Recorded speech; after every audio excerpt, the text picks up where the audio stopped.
Welcome, ladies and gentlemen, to another evening of Stained Glass. It is Tuesday, April 4th, 2012. We are joined this evening by the one and only Bernard Hankins. Wait, is it really April Anna. 4th? It's April 3rd. April 3rd is what I said, ladies and gentlemen. 4th was just to see who was paying attention. Thank you, Natalie, for proving that you are indeed awake, unlike some other people that may be found at this recording. Tonight, we'll be diving into a subject that modern society does not really care much about and that few people have probably heard of. Sex. What is that? Well, ladies and gentlemen, without using euphemisms like the birds and the beads, we've decided that we would dive into what exactly is this odd phenomenon, this three-letter word that isn't cat, but that a cat might have a relation to. Anyway, Mr. Hankins, if you would care to enlighten us this evening on this mysterious, enigmatic, and hysteric subject. Well, this is my favorite topic, or one of. I haven't really prepared anything because there's nothing to prepare. We're just going to talk. But I guess the first thing that came to my mind was after I read Sex God, and then I read, what else did I read? I read a lot of books on gender and sex and male, female. But the interesting thing that I took from this book was this new perspective on sexuality, where he said, it's like, if you lust after a girl's body, you're dismissing 2/3 of her sexuality. And I had never heard something framed like that. That's interesting. And I was like, oh, we don't think of sex anymore as the totality of life, as the totality of a person. We just think of the action of sex. When literally, if there's one thing we do know about our identity, when God created man and woman, he said male and female, he made them. So if nothing else, we know at our core we are male and female sexual beings. So I'm starting to have this whole new scope, framing on life of how everything is sex. Everything. If you look at the earth, it's a type of sex. Seeds go in, they grow, they birth. Creativity, seeds, ideas go into your mind, they grow. You give birth to art. So everything is a type of sex, marriage, relationship, just on its own sort of plane if you pay attention. So if you start to think about that as sex, maybe our testosterone and estrogen will be a lot less revved up in just the area of sexual intercourse, because then we'll start to see all of life as sex, and we'll be like, wow, we're having sex all the time. Ah, it's true. So because if you think about God as one, this is one idea I was working with not too long ago. I was saying, okay, like if you're a husband, I was like, you should be constantly thinking about everything you do as a type of sex with your wife. Because then when it comes time for the actual act of sex, it's like she's already used to you being like intimate with her in other ways, where it's not like, oh, I just want sex now. It's like, oh, hanging out with you was sex, talking to you was sex, like going to the park was sex. So if you start to think in that mentality, regular sex will happen as well, but you will already be kind of gearing up towards that, and you won't even be working at it. You'll just be like, hey, we were hanging out, hey, we were talking, hey, we were dancing, hey, we were working in the garden together. Start to see everything as sex, because it's all connected. You can't touch one part of your body and not feel it to the rest of your body, because your body is one, it's a whole. So that's how life is. God is one, it's a unit. I was just reading this book that I got from the book sale, The Unity of God, and he was just stressing the point of how God is so united in oneness with himself that we can't even really fathom, because we don't have that kind of picture anywhere else. We're used to seeing things, parts make up whole. He's like, God is just so united and so complete and so self-integrated with himself that it's just hard for us to grasp. So to me, I'm just kind of fascinated with that. Everything is everything. Everything is birthing with itself. Everything is uniting with itself. Everything is sex. And for our listening audience who may be curious on what exactly the book sale is, currently on Gordon Avenue throughout this week, there's the greatest book sale in the history of the world, presented by friends of the library, where all of your hopes and dreams will come true and forever so forth. Forgive me for interrupting, Mr. Hankins, but it is our moral duty to tell the society at large about the coming of the kingdom. Go on, Mr. Hankins. So, yeah, I mean, I don't know, I'm really fascinated with that idea of the oneness, the unity, and how, if you look at, well, this guy said this thing to me once that kind of expanded my mind, where he said, if you look at the universe, it's interesting how, it's this kind of combination of spontaneity and structure. He's like, if you look at space, yes, he says if you look at space, there's like orbits of planets, and it's calculated. You can always depend on knowing when the sun is going to, rotate and the earth is going to rotate. It's precise. But he said, but yet there's these like seemingly chaotic things like asteroids and random dust and matter just kind of float. And he's like, look at your body. Your bone, your skeletal structure is very rigid and strong. It then has like blood and, flowing sinews and veins and weird kind of things. So kind of looking at those two things as a masculine, feminine dichotomy coming together into one.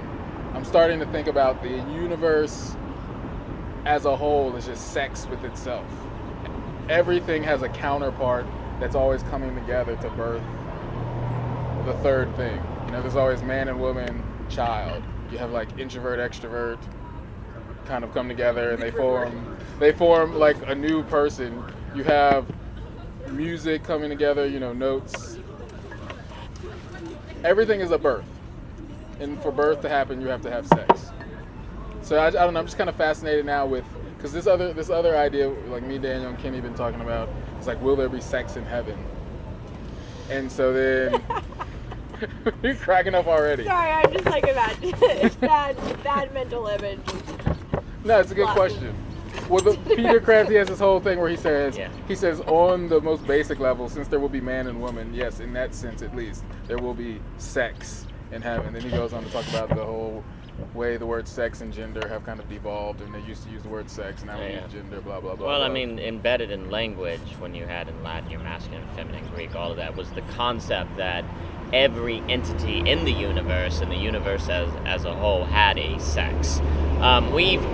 We've actually kind of messed up when we use gender now to mean male and female and not sex, because what that does is it reduces our idea of what sex is to just the act versus the very energy that the universe works by, and sort of really almost that dimension that makes it alive and animated.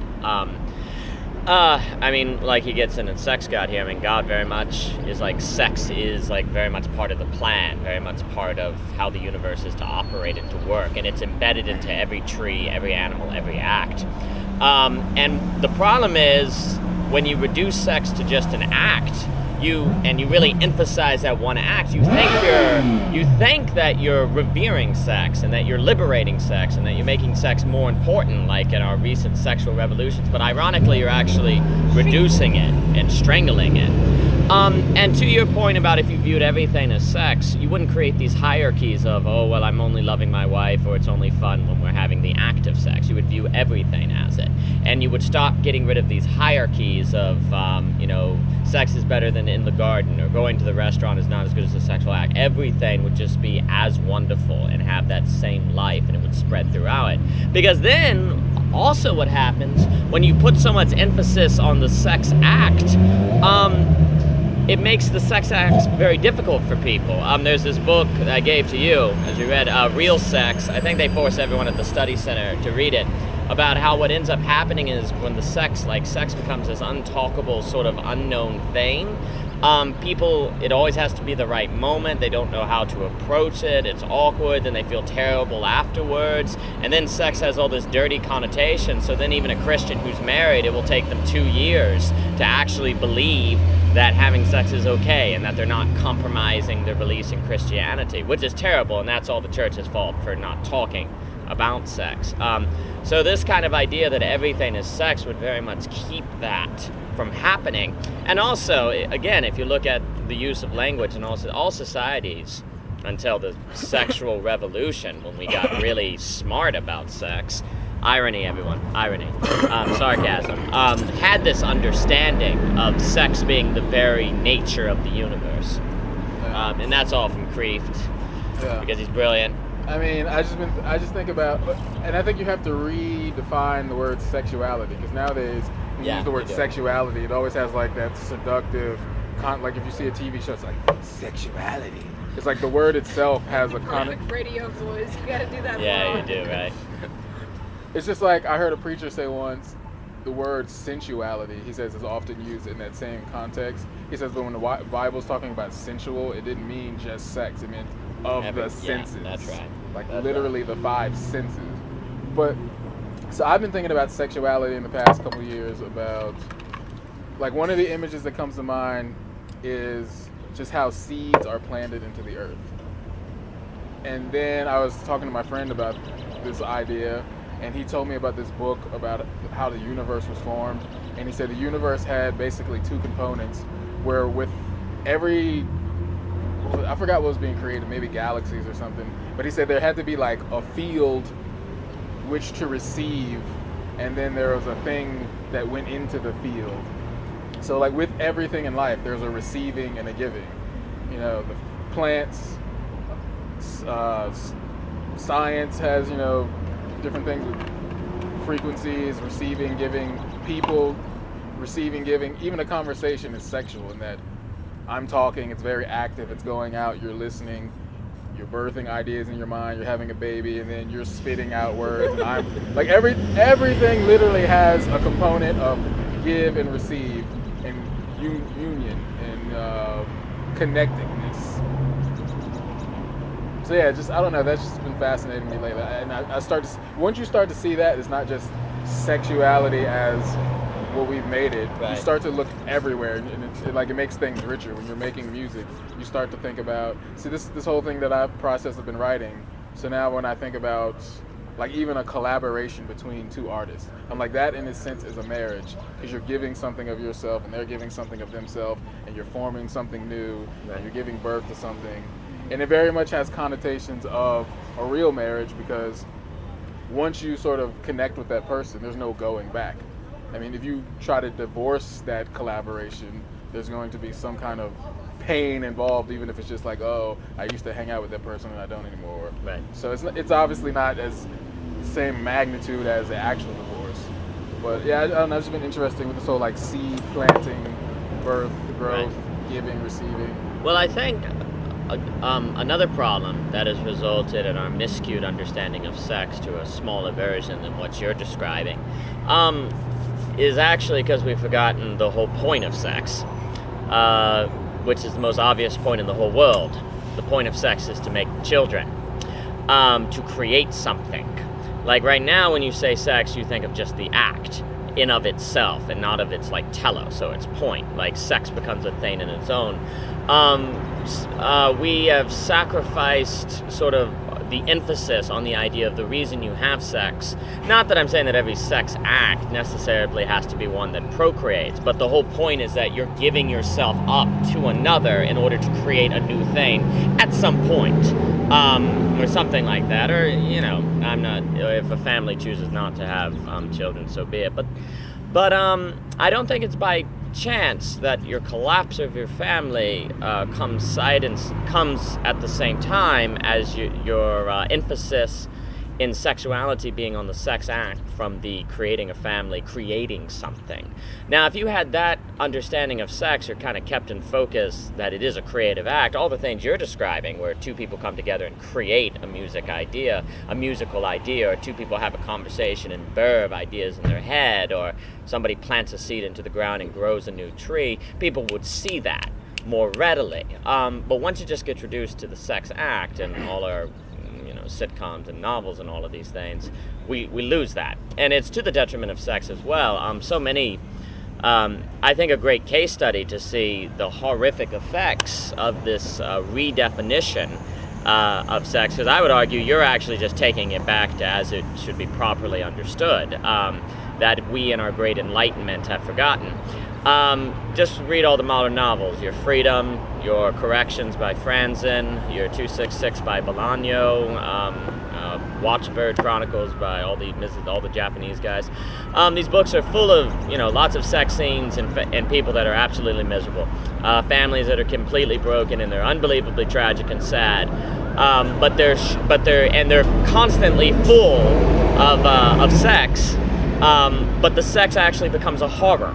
Like, the sex becomes something that ruins everybody's lives. It becomes a horrible thing. And these aren't Christian writers, this is friends, and this is, like, I guess, one of your bigger modern writers, in the same way as a Philip Roth or a Delineo, and I'll list off more fancy names. So that is all, because literature being the science of the human experience, to take from Cardinal Newman, literature is all sort of evidence of what philosophy of life works and what philosophy of life doesn't work.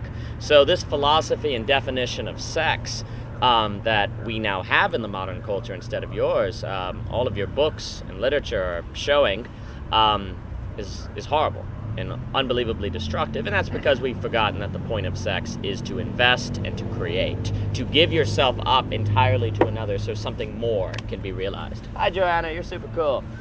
Hello. How are you doing? You doing all right? Yeah, get some. There's some brewed downstairs if you want. We got cookies. Oh, really? Yeah. Can you get me a mug of coffee? Yeah. Thank you. You're awesome, Joanna. Is there any milk or cream? A little cream, just a little. That's all. So yes, everything is sex. Yeah. Yes. Okay. I feel like the whole, like, what you were saying about the books, creating sex, making sex out to be like the thing that ruins everything. Yeah. I think in the world that we live today, we look at sex as a moment where you surrender to your inner desires. Yeah, that's right. And it's like this moment of you're no longer capable to withstand these urges. And so in the Christian world, we look down upon this. And you should have control. Yeah, you should have control over your own body. You should have control over your own thoughts. So, like, sex is created to be this dirty thing just because it is, like, you succumbing to these urges. Well, yeah, and I think that's a result of the church accepting the world's definition of sex instead of the stuff that Bernard's talking about. Yeah.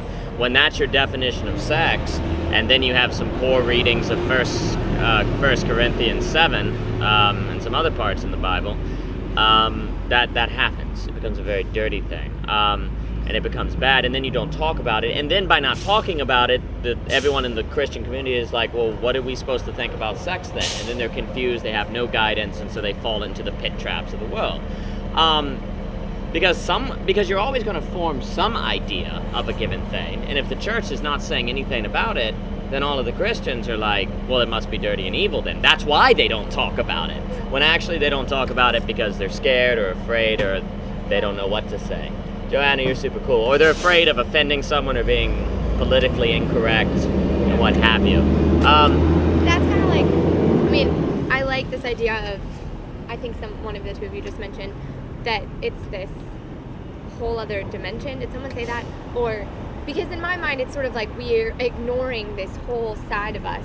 It's not a negative thing. It's just like the sexual being of all of us exists and is there, but we think that we have to live every day like pushing it back. Yeah. When really, it's just another exhibition of like passion and desire that can be, yeah, sure, just like any other passion or desire, can be directed improperly or incorrectly. Exactly. But if we have control over it, it kind of allows us to see the world more clearly, because as you're saying, if every single piece of the world in some way, and I think I kind of agree with you, if sex is involved, then really we're not capable of even seeing that if we're just thinking that we have to bar off all sexual desire. Yeah. Yes. And it reminds me as well of, and this isn't exactly maybe a good connection, but when we were talking about the way that we perceive it, it reminds me of drinking in our culture, and how by making it this big deal, everyone thinks that it has to be like go big or go home, Right. like get That's right. wasted. That's right. And it's sort of like the same That's idea right. with sex, because we think, That's okay, great. well, if you're gonna have sex, it's just got to be this like one night stand dirty thing with this girl you don't even know, and Right.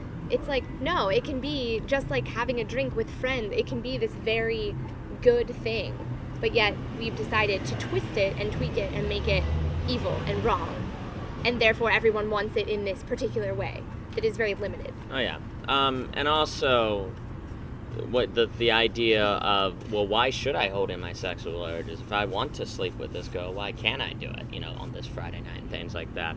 Again, read all the novels.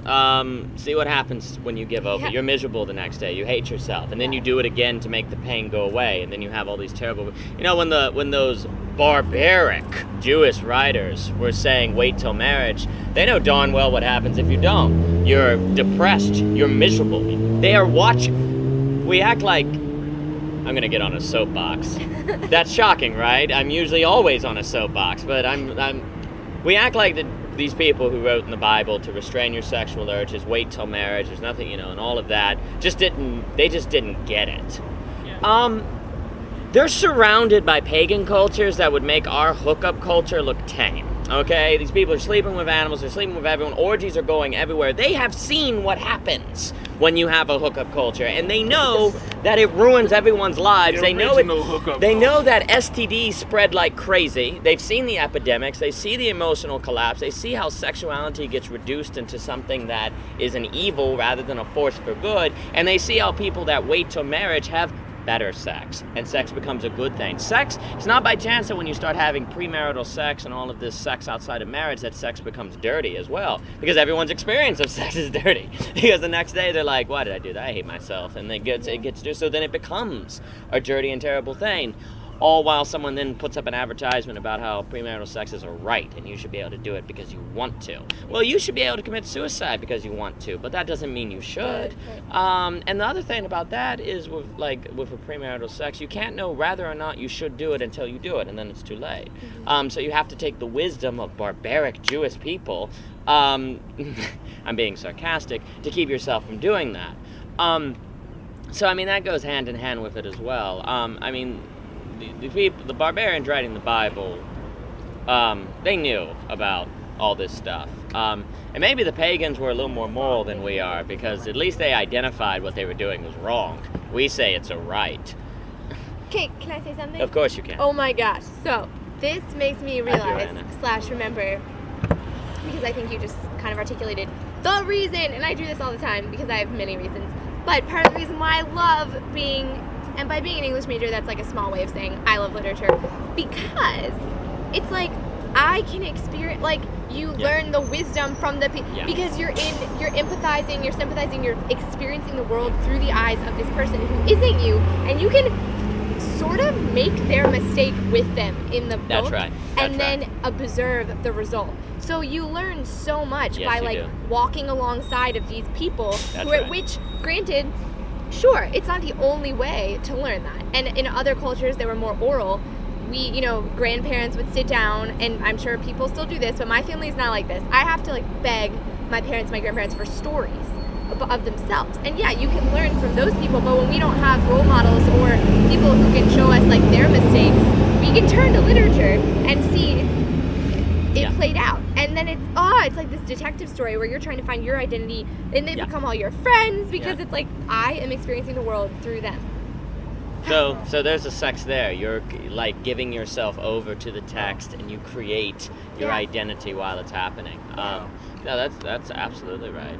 The other thing I was going to say was sex. You may not. Going back to the idea of everything being sex. I know, seriously. Yeah.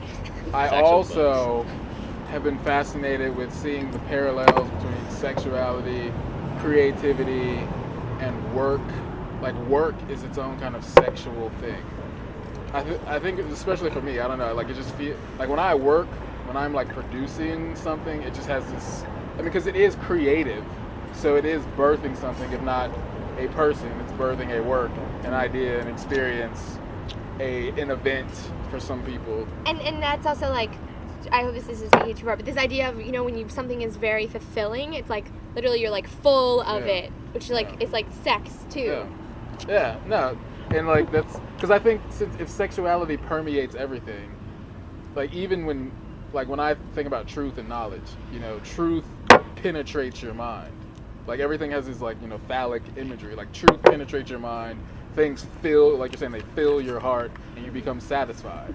And if everything is sex, then that means every time God is interacting with you, or you're interacting with a person, you are engaged in a type of giving and receiving. There's so many people that would like stone you right now. It's fine. There's so many churches that would be like, hey, I didn't make heresy! I didn't make the world. I'm just here. Well, see, I'm sorry, but like, correct me if I'm wrong, but the book Song of Solomon are extremely sexual.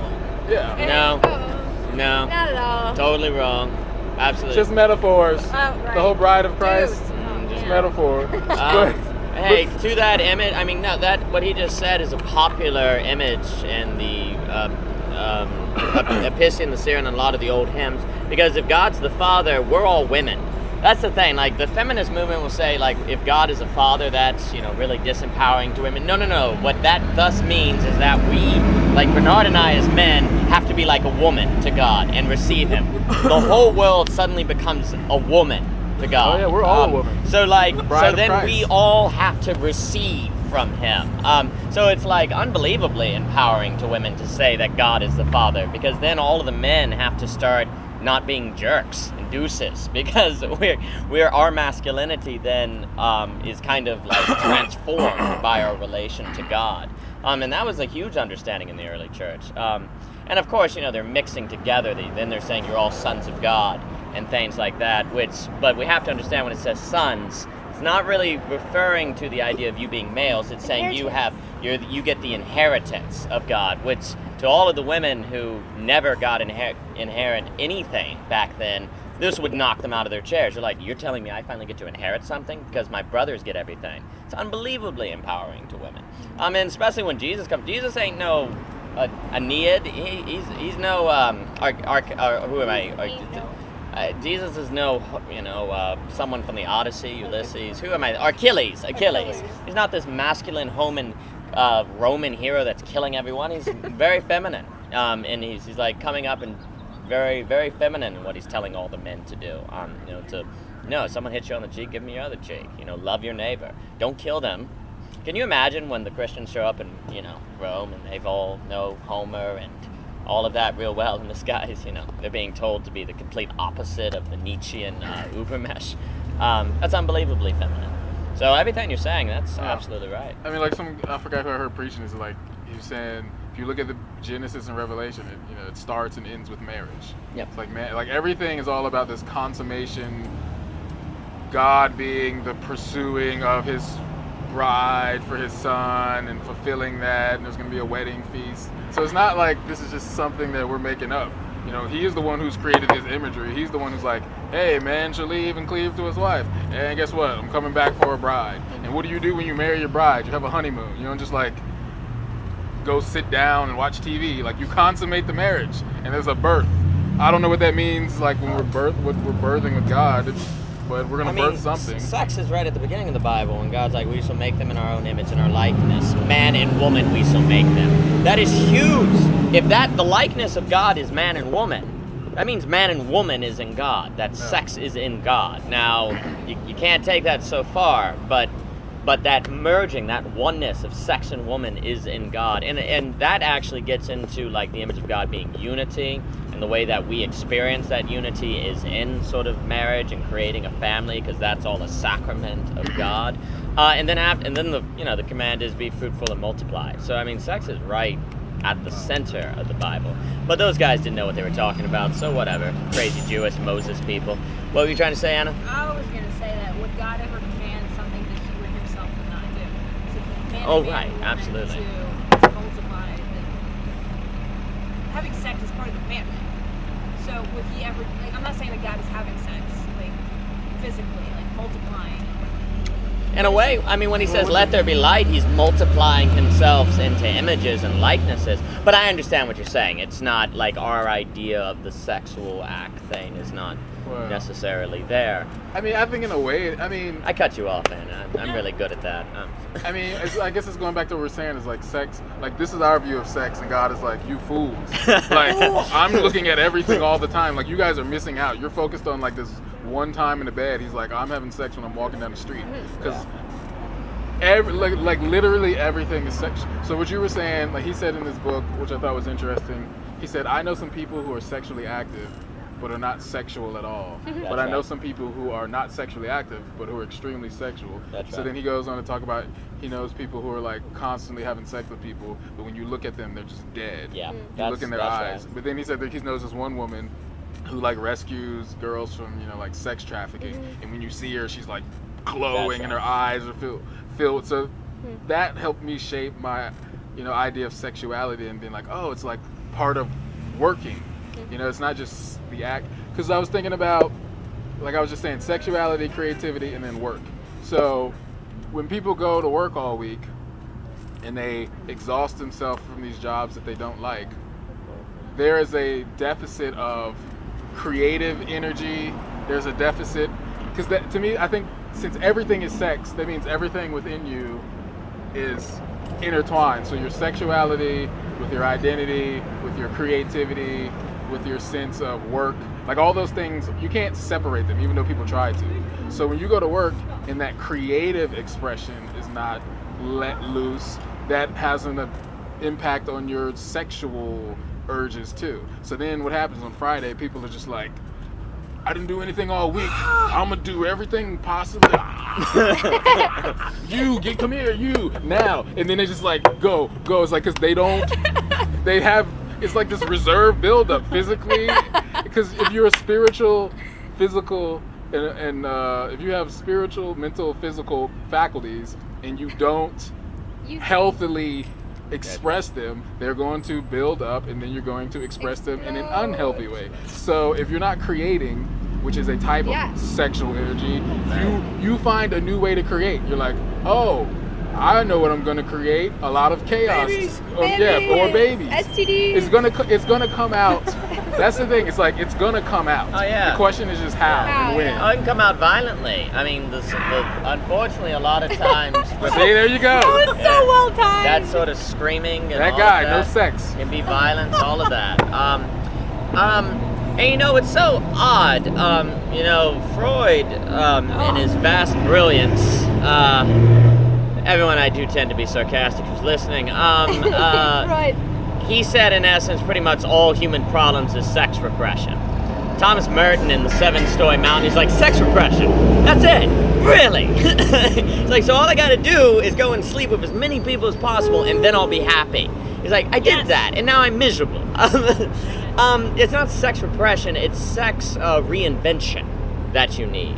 A recalibration of your understanding and a re-implementation into this totally all-encompassing creative way of life. In many respects, I mean, you know, the people who are the most, you know, sexual, as you're talking about, like the most alive, are individuals who they don't experience that existential alienation. They don't do anything that they regret doing. They don't do, hey, Mr. Pearson, how are you, sir? You doing all right? Good to see you. Yeah. Give me a hug. Bam! Good to see you. Good to see you. Good, you been to the book sale yet? Good man. I am. Good man. You look like you hurt your hand. Oh, okay. Well, I also just pick it. So you saved your life. Like the rip on your palm. Yeah. I love scars. I think it's cool. Like, I intentionally rip it just to look more cool. I played tennis, so blister, then I got a blister in a blister, and then I got a blister and a blister and a blister. I'm talking about sex. It's great. Around us. Great. Sex. There's our stained glass. It's hot. Sex! We I know should what scream that it is. really loudly and see if anyone Yeah, else we joins. will. Now they might get some interest. Where did my Feel water free to bottle join us, just Mr. go? Pearson. So I have a question. I might have missed this from the beginning. Are you saying like anything that's like creative is like sexual in that you are, I guess, producing? That, Oh, this conversation. Yeah, we're having a good time. that, but also just the fact that since God is one, and the universe is created by God in oneness, everything is its own version of sex. But I mean, you could apply that to anything. You're Everything. saying, yeah, like everything is everything. Yeah, everything is everything. Because God Himself is integrated fully with Himself. He's never going to be not a part of everything else of Himself. Wait, if the nature of God isn't just singular, if He exists as one being and as multiple beings, Right. or at the Oh, same yeah. time, then I'd say that's inherently Oh, sexual. that is a singularity for multiplicity Right. is the like definition of sex. The first time someone really like explained that concept to me, he was a guy that I barely knew, and he was the kind of guy who just gets really excited about ideas when he talks about them. And I don't know anyone like that. And his oh yeah, who can imagine? Oh my god. And as he was telling me this, what he kept stressing is that what we're doing right now, this is sexual, right? I was like, all right, dude, I get the point. You don't have to harp on that aspect. Let's keep this general. It's like, let me get used to the idea first, then you can buy me dinner, and then we'll yeah. But to that idea, I mean, and what you're saying, sex is essence. I'm gonna get sexual with this cookie. That's fine. You should eat it and put it in your belly. I'll be right back. Get a chair. Get a chair. Get a chair. We're gonna get a room. I mean, you get a chair. We get like sex is essence. Okay. You know, like I and my essence, to use that barbaric Aristotelian term, is male. Male. I do not, when I move closer to God, become less male. I become more male. And someone who is born woman is in their essence woman. And we become more woman as we approach God. We don't. The more we go closer to God, we don't become like neutered angels. We become more like Apollo and Dionysus. We become more beautiful and full. Wait, yes. insert. Do I know that person? Hi. I don't know. I can't see because I don't have my contact. They're smiling. I don't know what they're talking about. No, but today Evan was like talking about. He was like, the church just neuters men. Like, they need to be men. And I was like, Absolutely. That's kind of a Mark right. Driscoll thing to say. I think some people overstate the case for Maybe that, it's but it's right. definitely true. Oh, well, the thing is, it's just like, what do you mean, what does it mean to be a man? To be a man? Well, I would argue more than being a masculine guy on the beach lifting weights, it's standing up for what you need to stand up for, doing what needs to be done, making the decisions that no one else wants to make because they're afraid of hurting somebody, or, you know, the reason people don't make decisions they need to make for good intent, for good reason, and they hurt them more. That's right. You just gotta be decisive. That's right. Dang it. The men are the ones who, the men. Yes, ma'am. Some of the most manly, aka like macho. Dana, move your head. I can't hear. Are masculine in a lot of ways, but the thing that I see most lacking in the most, like, in a worldly sense, manly men, that is like key to who Jesus was, is meekness and humility. Oh yeah. That drives me crazy. Like, people don't think that's manly, but that's like, if you don't have that, like, I don't care. Get those muscles out of my face. Oh yeah. Well, Amen. I can't remember. You tell them. There's this. All up in there. I know. There's this 8-year-old girl who paints, who supposedly, one day she couldn't paint at all, and then she kind of almost died and claims to have seen Jesus, and suddenly has an unbelievably miraculous, unbelievable ability to paint. And she paints pictures of Jesus, and he looks unbelievably masculine, but his eyes are like unbelievably beautiful.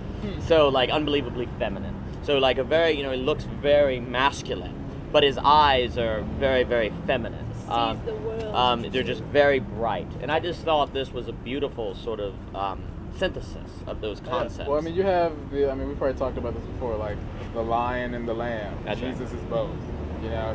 I think Joseph Prince said it. I like the way he said Jesus is perfectly even.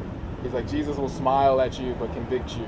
Yeah. Like, he'll speak a word that's firm, but it'll like make Gently. you feel loved. So he's able to perfectly like do the things that when men and women, like, I see the picture of God as men and women coming together, all these polar things coming together, and in the middle they form like this perfect picture of God. Which sounds weird only because in the realm of what we can experience, there's nothing we see that actually does that. Right. Like, That's if right. if a person, like when we think about like male and female in the same person, like we think of like someone who's rather strange usually. That's Yeah.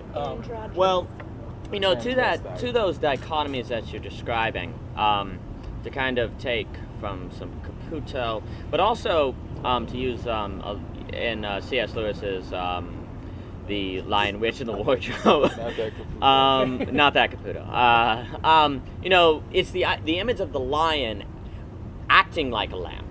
So it's both the lion and the lamb at the same time, as in it's choosing as a lion to do something a lamb would do, to get on the altar and die. That's where the power comes from. Achilles would be a much more incredible character if, with the ability to kill everyone at will, he says, I'll die so that everyone can leave without Troy being destroyed. So it's the fact But that instead he's obsessed with his own glory. yes, he is, But I and mean, that's he's the Roman culture, right? Like, yes. So like Paul comes up to the Roman, he comes up to Rome and he's like, you think that power comes from killing everyone? Let me tell you what's really powerful.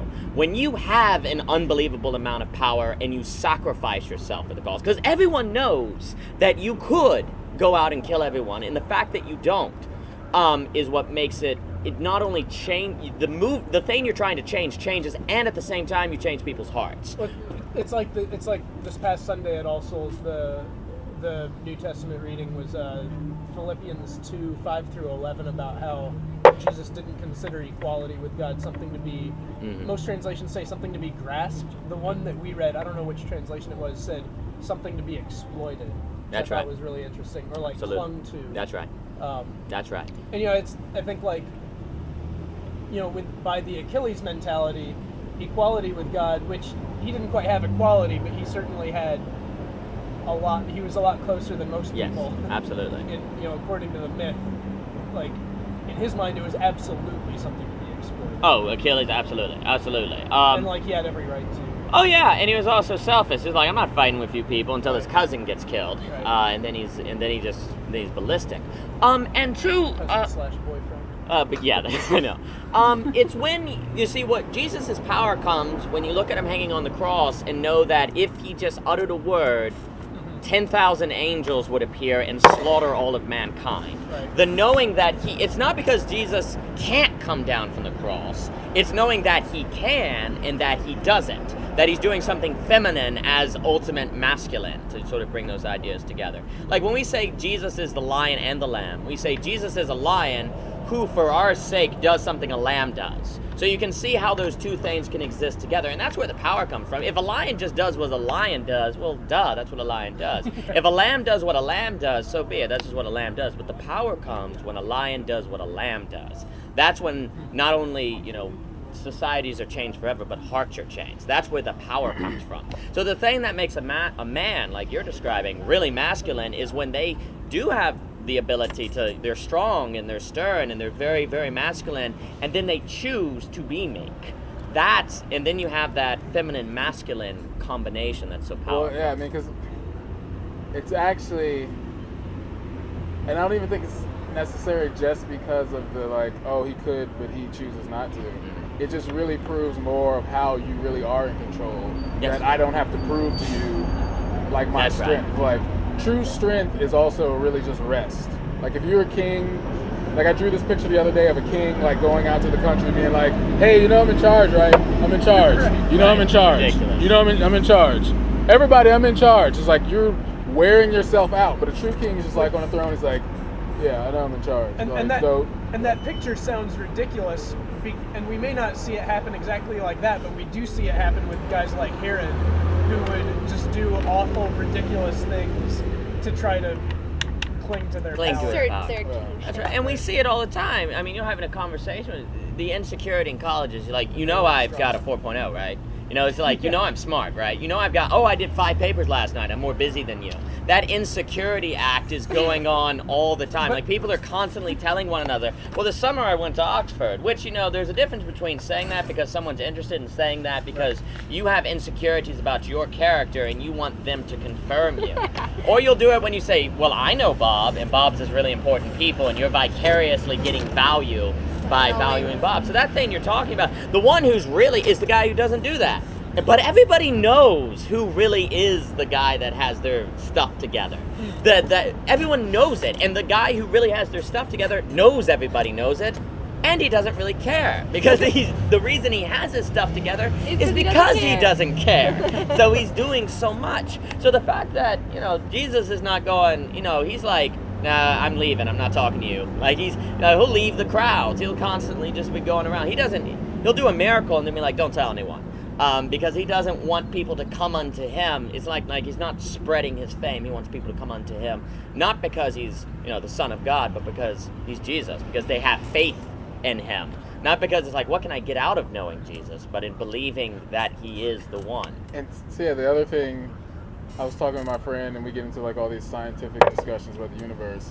And so I was asking him. Nothing scientific about that. I was asking him because I was telling him about my whole like masculine, feminine dichotomy of the universe.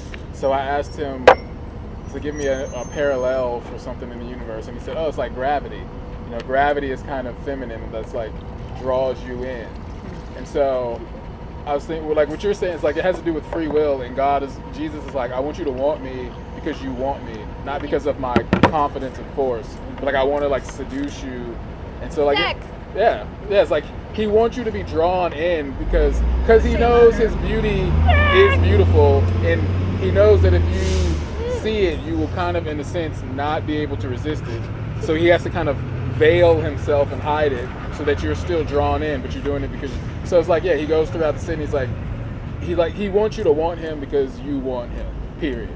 And so I was thinking about that with what you're saying. It's like this. We have the word passivity now as like negative connotation. Like, oh, you're passive. Like passive is not bad. It's just something that has not yet been activated. Like an egg is passive until it's activated by sperm.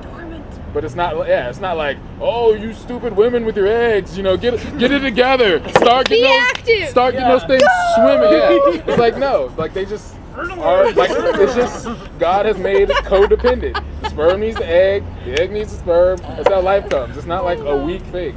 So we have to like get out of this idea that like being passive is somehow negative and feminine is negative, because passivity is like a trait that has its own strength, and that it's under the radar. Which is like every other conversation we have about like waiting and timing and like that part of the process is so crucial to the actual active part. It can't you can't always be active or else you die. Yes, I was thinking about this. Yeah. You haven't had enough 5-hour energy shots. Let me tell you, you won't die. I was thinking about this. It's like when you put a battery from your phone or your camera on the charger, nobody goes and says, "What is this battery doing?" It's like, it's recharging. Like that's what it's doing at that moment. It is doing something. Recharging. So if you see me resting, I am doing something. Yeah. I'm getting ready for the next working period. Of course, having said that, that's not always like a good thing. It's got to be both. You have to be aware enough of who you are to know what opportunities and things you need to do, and have enough confidence in that to pass the other opportunities that would be distraction, but also enough wisdom to recognize when it's time to go and then to take that step of faith. But it It's almost be seems both. necessary to overemphasize the passivity, because right now in our culture, all we talk about is activity. Go. What are you doing? Oh, blah, blah, blah. Yeah, that's right. especially in UVA culture, but like also Hyperachievement oriented. yeah, but like They punch you in the face if you say I'm doing nothing. They go, And you go, boom, boom, boom. Yeah, What that's you right. doing now? No, Nursing your but like mom? from what I've heard, like from my my econ class I took in high school and all that, like there's literally no other country that overworks itself like America does. Not even China. We surpassed Japan like 10 years ago. Frick, Yeah. China. When they had the reputation of overworking, and then You go to China. That's where they're very, very, very hard workers, and they have 3 meals a day that last an hour, where they sit around a table and talk to people. There's this beautifully, and they take a nap in the middle of the day. Yeah. The siesta sort of thing they do. Beautiful Spanish culture. in China? Oh yeah, because it gets. Let me tell you, Guanyuan, it was like 100 degrees every day. It's like it's in Guanyuan. It's hot. It's like one of the 4 pots. You're like, you just kind of walk outside and you're sweating. You're like, ah! okay, sweat. So and then you're cold because you sweated so much. But no, we're only America because it's a pride thing. If we're not doing anything, we're worried about people judging us. It's not so much that we like. Here's the crazy thing. It's not like people have these giant visions that they're working toward. They're just running they're not going anywhere. They're running in a watt reel so they can be like, look, I'm running. Yeah.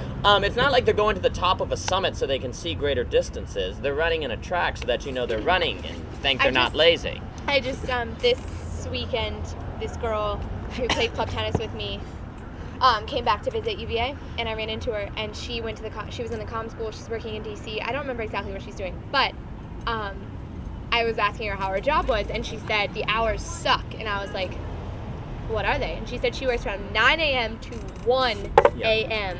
And she said that every single other person that graduates, or that she knows that are her friends, have those ridiculous hours. Oh, she does litigation. She does litigation for something. And she was like, we all work from like, and she said gradually over time, like our hours will continuously be cut back. But right now they're from 9 to 1. I was like, why would you ever want to do that? That sounds like the most miserable thing I've ever heard. And she was like, 9. And then, so talk about, it reminds me of like, I'm just picturing, I don't know what I'm picturing, something that's being like whittled away slowly and slowly, because that's how I feel like UVA was, first and second year. It was just me like going. It was like you said, it's like this hamster wheel, and I was going and going and going and going, and then it collapsed. And now I'm great, because I have time, and I know how to breathe, and life is good. And when people still say sometimes, they're like, if you want to get lunch, I know you're really busy, and I'm like, I have never been less busy in my life. Let's get food right now. Okay. When they say that, you can be like, well, I'm busy because I'm going to lunch with you. Yeah, exactly. But this idea of like the same, comm school, and now I went from 9 a.m. to 1 a.m. What are you doing for 16 hours? What? Sleep, repeat, like every day. I know, right? Like, do the shift time to shower. I know. She probably stinks constantly. Yeah, well, it rains every now and then, so it's not bad. For me, like the whole, you said that first year and second year you're running, and now like you've kind of decided to slow down. For me, it was like God had to step in and yeah, for me too. Shoot you in the kneecap. No, for me it was a traumatic thing. Like I burned out. I like fell into depression. I burned out mentally and physically, and it was just like my first 2 years of college. My second year, I decided to have almost a full-time job, and here I'm working in an office, crunching numbers all the time. And then I'm like, oh crap! Now I gotta like start applying to UVA. And once I got into UVA, I'm like, okay, well I can breathe now.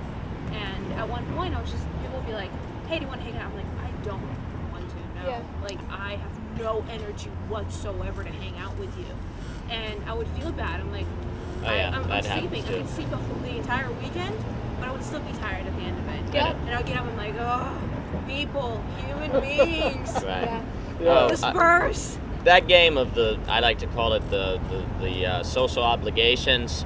I never played that. I mean, one of the things we like to do, I think one of the designs of the garden in Eunoia is kind of a place where you never have to schedule anything. People just are there. Yeah, you see them when you see them. Which is like, what it reminds me of? It reminds me of why I always thought that bar culture, in a way, or like pub culture, is actually kind of great, because it's this idea that you just wind up there. Yeah. So it's not like, oh, this is my agenda book and I'm going to pencil you in at 12, because that's stressful. You just go there. You just There's go. someone there and you just talk. Which is why this place is amazing. Right. Well, back home on the farm, that's all there is. You have a exactly. garage and the lights are on and they walk over across the field. You have the local diner that everyone stops in. Before cell phone, I think, in all honesty, I think the technology and the cell phones and all that has accelerated this process, because people call and you have to you see, it used to be if you didn't have a cell phone, you're just like, well, I'll see you later, and you just found them, and you just sold them. Like, you didn't coordinate anything. Like, I remember, it's like, back home in Rustburg, it's like, well, I'll see you this afternoon at 5, and people will be like, well, how are you going to find me? Like, you don't have a phone. I'll find you. And you did. You just knew where they were. There wouldn't be very many other places. Some of the best days of college, or the best days of my life, is when my phone either is lost. I tell everyone and I won't have it get for rid a of week. it. And at first Just get rid of it. That's why I got rid of Facebook. Good for you. Get rid of it. So at first you're like, oh crap, somebody might have texted me. You get worried. That's right. so nice. That's Nobody's calling me. And then you finally find your phone and no one called or texted you, and it's like, oh, what a relief, but it's also good to say. Yeah. And that worrying, that accelerating, you almost get to the point where it's like, my phone's not going off, something must be wrong. Yeah. Or why are they calling? And it creates worry and all this stress, and it's horrible, but it makes it more efficient. But yeah, that's the whole fear of having a phone. If we just convince ourselves that there's a reason to be that connected to everyone else. It's like, for the same reason not having a Facebook. There's no reason. If somebody wants to find me, they're going to find me, Yes. I will track you down, Natalie. So to take it back to sexuality. Phones are there's phone sex. That's what we're talking about. Yeah, Right. phone sex. Right. But to go back to sexuality, so if we go back to, so Genesis, God created male and female. the thing that I forgot who I heard this from, but if you think about it, okay, so God makes man, he makes woman, but within each of those beings is a piece of the other one. Right. So it's not just like you're all masculine and you're all feminine. So there's this little piece of feminine in every man and a little piece of masculine in every woman. So what I think has happened too is like, on a whole, I think as as a concept, we have lost the sort of feminine nature of approaching life. Sort of like time, consideration, thinking about things, slowing down. So I was thinking about Elridge's book with his wife, Captivating, where he said, he said, they were like looking at these pictures in the art gallery, and it was like, we noticed one common theme between like all the pictures of women. Like all the women were resting. Yeah. Like every picture they that's were in just the like, book. he said, if you saw a man doing that, you'd be like, get up and get to work or Yeah. something. But it's just something about the idea of like beauty. We say beauty rest, but this idea of how, Calgon, take me away, like. And in that book, it talks about how it talks more about beauty is like beauty is inviting. Yeah. It uses that, and in the same way, a person isn't invited. Like people who I didn't know last semester were like, Natalie, I don't see any peace in you. Like you're just constantly and that's not inviting. No one wants to be someone's friend. It's like I'm never physically present. I'm constantly thinking about like 800 different things. So yeah, and that book also talks about this idea of like women. They think they're like too much and not enough at the same time. Yeah, that's right. It's like. And to that, if you're really, really, really, really, really, really, really masculine, you're really, really feminine. If you're truly feminine, you have masculine. Like the more masculine become, the more you have this. You're like Jesus. Jesus was the most masculine person of all, and yet in being so unbelievably secure and powerful and capable, he's very loving. He's very kind. He's very neighborly. So you at the very end of true masculinity is this beautiful merge of feminine and masculine, and likewise at the very end of the feminine you have this true masculine and feminine that come together. Like think of some of your ideal mothers who in a heartbeat will hit you with a switch if you don't do what you're supposed to do, and then at the same time give you a hug. I mean, you have like at the extremes of true masculine and feminine, you have this beautiful synthesis of the ideas. And I think as a whole, like on a whole, like men and women have sort of like been taught to focus on the masculine side of themselves, where it's like work.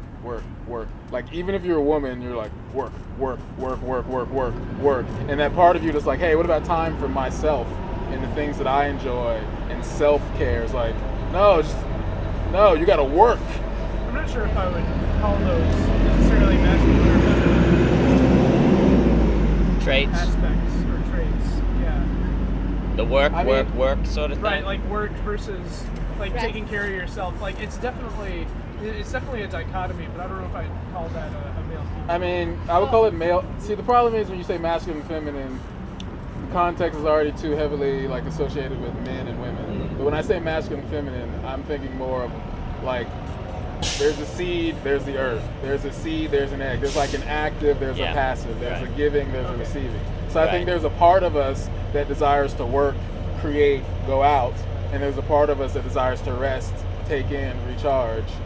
And those two should marry one another. Like you should be working and resting, so that when you're done working, the resting part's like, oh, come on in. But then the resting part's like, okay, I'm bored, now go out and work. But I think you see it play. I think the cultural way that we see it play out is often reflected in men. Like men are like overworked. So I think you can see it as a sort of. Women are overworked. They're all overworked. I mean, like, it's just everyone's. But I think men tend to find their identity more in work. But what are we saying? Because we've already established we think men. We said strength, like work, and then we said, but then there's this feminine, like meek, and they need to be able to. We've talked about that. So can we like approach this from the other side and say, characterize femininity, or are we simply saying passivity? Like, are there more ways that we can characterize? Empathy, the ability to understand people very well. I mean, you can go to the ability to be open to other people, the ability to work in community rather than individualistically, the ability integration, like integrating your life, seeing things as all connected, and like I think there's a lot of things. You could use right brain, left brain ideas too. Yeah, so the problem is like there's like the context that we already have of our brain. We automatically say, oh, what are you trying to say about men? And it's like, no, like I think masculine and feminine need to be redefined Right. into broader context. But I do think the way that you typically see things play out is just sort of like a mirror to a larger thing that it should be, but it get played out in like I can't even think of the words. They get played out in weird ways within women and men. But I think you can use them as metaphors. Well, also, something I greater. think it helps when you're talking, like when we talked about no one is just masculine and feminine. I mean, you could use the Kensley bar when he's talking about straight and homosexual, where it's more like a sliding bar than it is male, female. Like this is male, this is female, and a given individual is somewhere on the bar. And wherever you start off with based on your birth, you need to go in the direction that you, following the Holy Spirit, lead, and that all takes care of itself. So, I mean, a creative individual a creative male tends to be very feminine, and a female that is called to be a business owner tends to have some masculine traits, but that doesn't mean they're not a female.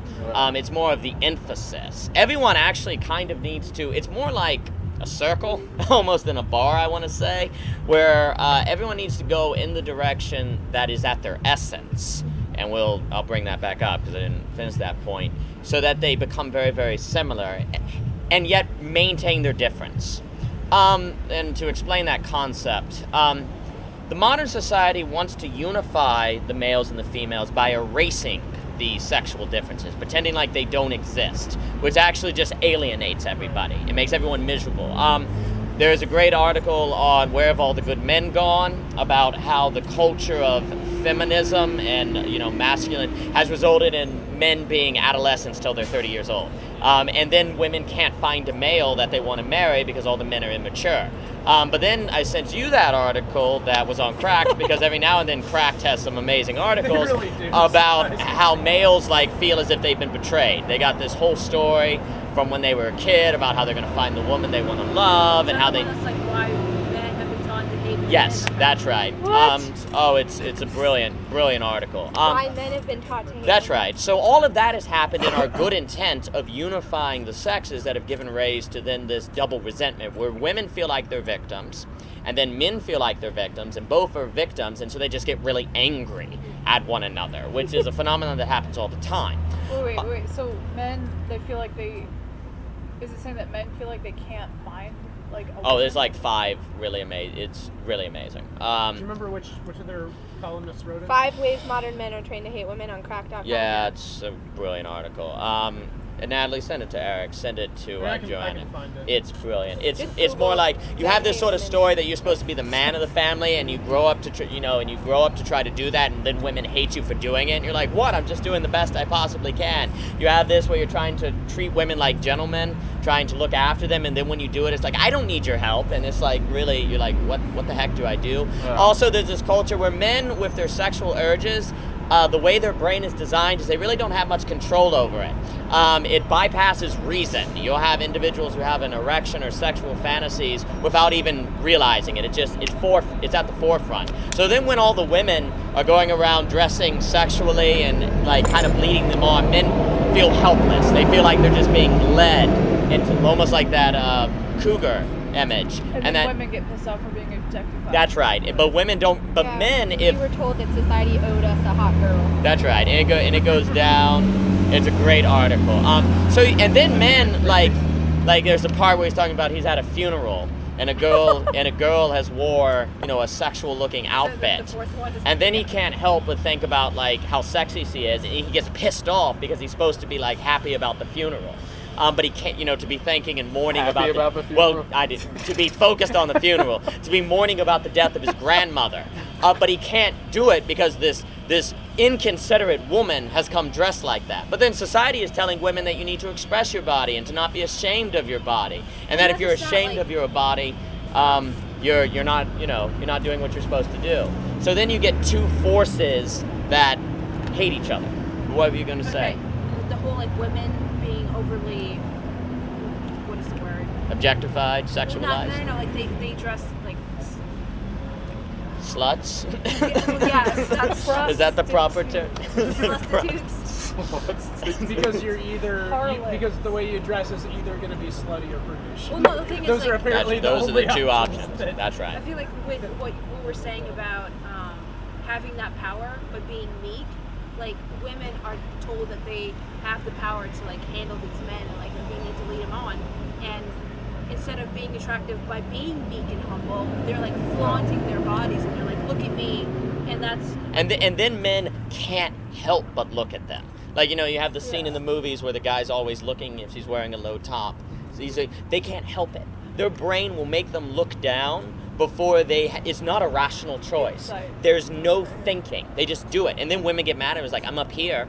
And then the guys, and then the guy's like, well, frick, don't wear that. So then you get like, then you offended them. They're offended, and then everyone's angry. Because I mean, I really think that, you know, most guys in their, like, when they're in their right minds and not distracted by that, would say, yeah, if I'm having a conversation with a woman, like, I want to, you know, talk. It's That's definitely right. my intention to talk to her face. That's right. You know? That's right. really. Well, I mean, Wow, the that's example. so good to know. The example, men do not want to do that. Men do not want to do that. But since they feel like they, but then what happens is because they feel like they can't help it, they're like, well, fine, I'll just give up all, and then they become, you know, sexual monsters, animals. They then, because they're like, if the women are going to force me to be animals, fine, I'll be an animal. And all of this, though, happens in the society's effort to bridge and unify men and female. What you actually need to do is, rather than try to ignore their differences, fully embrace their differences, like puzzle pieces that actually in their essence are different, so you can figure out how they go together and unify rather than erase their heart. And that's what our society has done. And nobody is happy. And there's so much to say. I'm not even gonna go. Anyway, the main thing I will say is this is why we always come back to the Jesus renew your mind, because this is the problem. It's like we got men on this side, women on this side, and we're both looking through our respective lenses of like. We're looking through our respective lenses that the world has told us to look through the world. So I'm looking at you through a lens of whatever the world has taught me, and you're looking through the lenses. So we're both seeing these very distorted images of one another, and then we don't understand why we're getting cross signals. It's because, like, well, by default, your lens tells you to not like me, and mine it's saying, whereas God is like, men, submit to, you know, women submit to your husband, die for your heart. You're like, oh yeah, I'm supposed to be dying for you. Oh yeah, you're supposed to be like respecting me. Like if we were to get the Christ image, we wouldn't like be thinking about, well, men don't do this and women don't do this. We're like, oh yeah, I'm supposed to love you. So like I think it goes back to renewing your mind. So we have to like take off these worldly images, like the illustration I did at the beginning. You were here. Well, actually none of you were here. I had all these different lenses that I put in front of you to show like no matter what you look at, if your lens is cracked, you're going to see a cracked image because your camera's working. So that's the main thing, just because like you just continue to go round and round in these circles because everybody the first problem is like everybody will get this, like you're saying, victim mentality. It's like, well, you owe me. Well, no, you owe us, and nobody wants to surrender.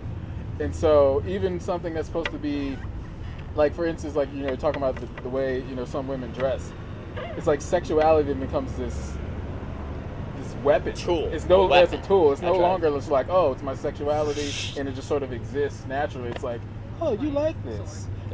That's what that woman said at that sex talk at she said she said that, like the hippie revolution was gonna be like, oh, we'll give up sexuality, but then she's like, wait a minute, why would we ever give up that tool which is has so much power over men? So then they like brought it back into the toolbox. That's right. And if you wanna see the horror, well, the horrors of enlightenment, just go read some books. Go read some literature. There's a great one called Unhooked about a psychologist that sort of studied people from the hookup culture, and to see it's not by chance that depression skyrockets and all of these things at the same time.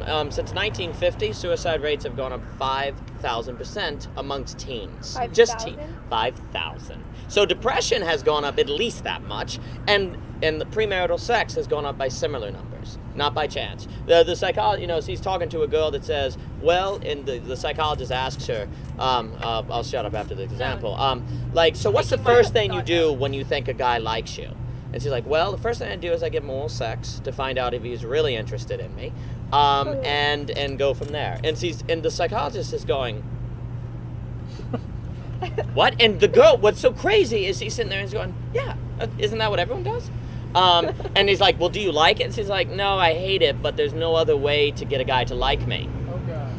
You see what starts happening? Also, the other thing you'll have, like, another example is where a woman comes in, a girl comes in, and she's talking about what she says, like, my favorite thing to do is to get some guy I've never met before, sleep with him, and the minute it's over, immediately leap out of bed and leave, just so he knows how much power I have over him. When people talk about rape, it's all about power, right? It's really not so much about sex. It's about power. That's all it is. It's power. It's power grabbing. It's Nietzsche. It's the will to power at its finest, and disguised as pleasure. To the only thing I guess Foucault ever said that was kind of smart is he saw that. He said the will to power is often masked by pleasure, by an idea of pleasure and things like that. But hey, this is what's rational. This sort of society is what's best. This is, we're all free. We're all liberated. We're no longer constrained by those barbaric limitations of our ancestors who just didn't get it. They were just brainwashed by Christianity and ideas of what's good for the family. There's a beautiful book, because it's so horrifying. It's called The Dialectic of the Enlightenment.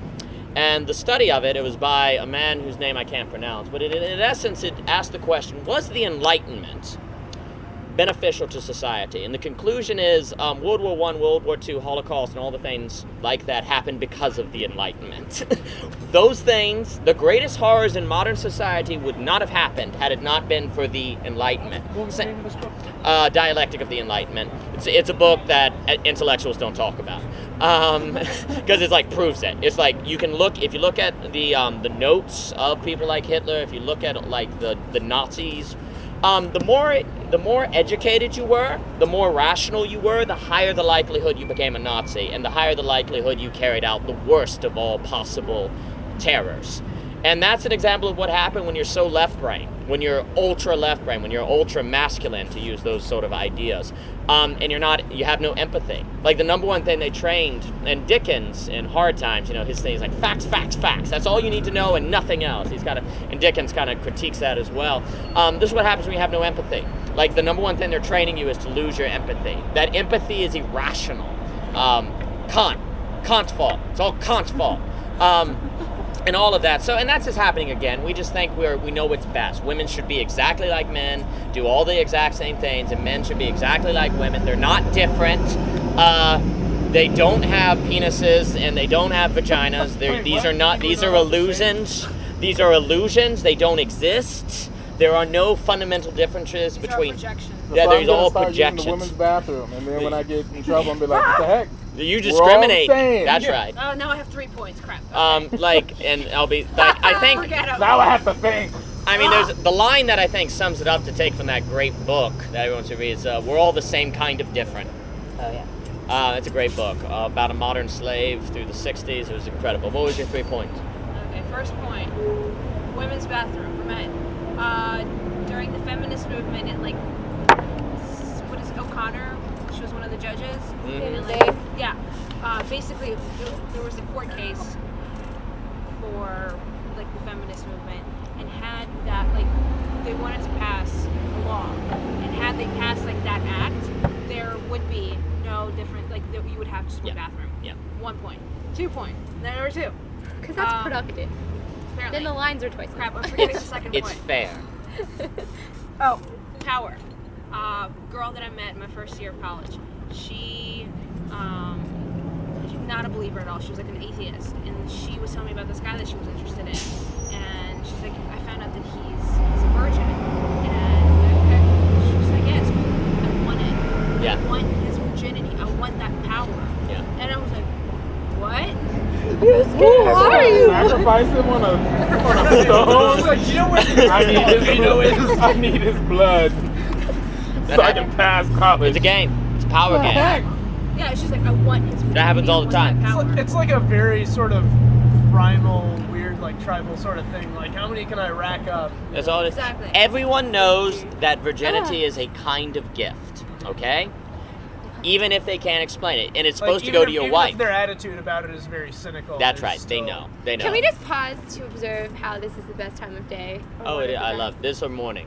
Yeah, to morning this. at this stage. Yeah, this is wonderful. Look at how beautiful it it is. is. Beautiful. All the lights Um, twinkle, and then It's you really- still get. Okay. And you see how the sky even synthesizes together the light and the Yeah, dark, the isn't it feminine and the so masculine cool? brings Oh, them look together. at that. See, it's like that Sex is sliding bar. happening. Sex is happening right Saying now. that with light and colors. dark is feminine and masculine. Because I'm a sexist. Women are light, right? That's what I was saying. Light, fair, men are dark, but are able to be brought to beauty the light. by the feminine. The By the beautiful beautiful like, women. Hey, Fanning. We have to recover all of the feminine all of that destruction. imagery. My third Um, point. Third point. And Third point. Third Hold on. point. After Third her point. I have a question. I love you, Fanning. Go. Question. No, make Oh, a actually, point. Go, All right. go. Make Third a point. point. Third point. We'll be There timing was a you. study. There was a study that said study. that cookie. men, that conservatives and liberals, conservatives have better sex lives than liberals. Yeah.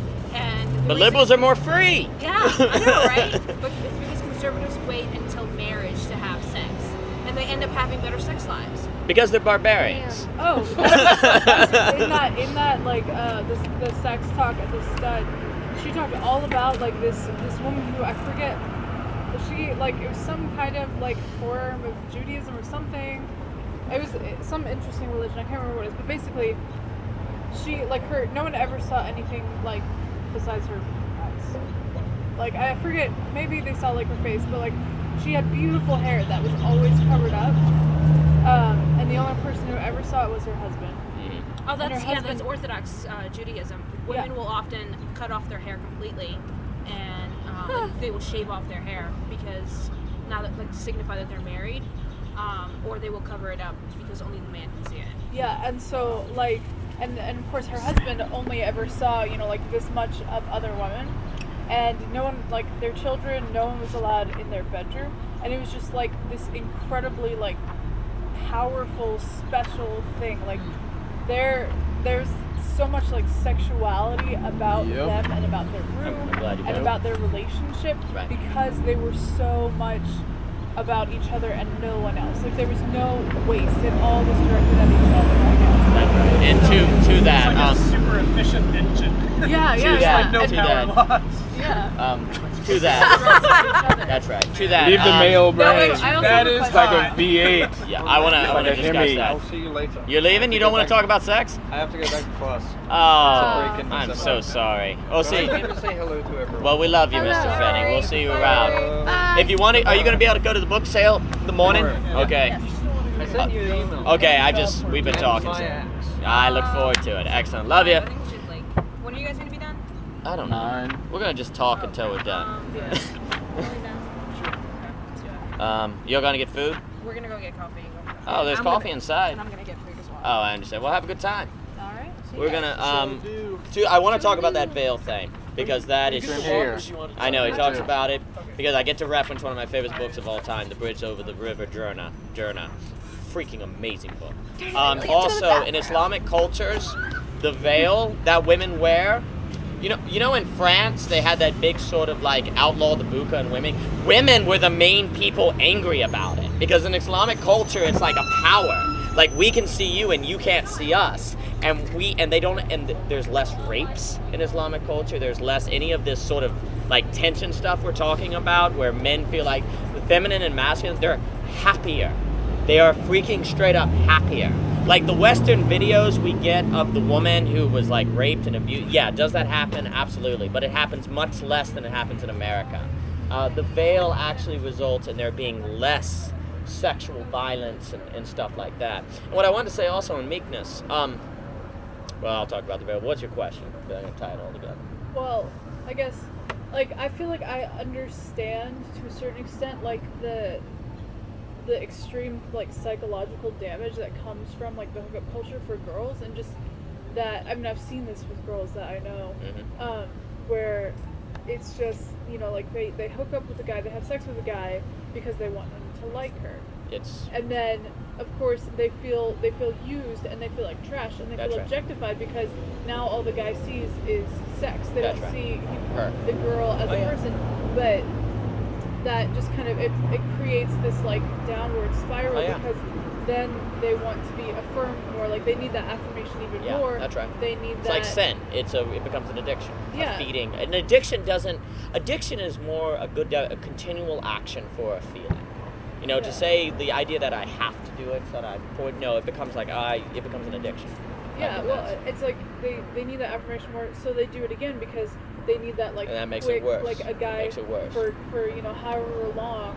I feel like he wants me, and he does want you, but he doesn't actually want who you are. He That's wants your right. body. It's He a wants joke. sex. It's a cruel, insane Yeah, joke. and so it happens over and over That's again, right. and it's just this horrible downward Yeah. twisted spiral. But Oh, you're what just is- saying it's horrible because you're a Christian who doesn't understand what it's like to be free.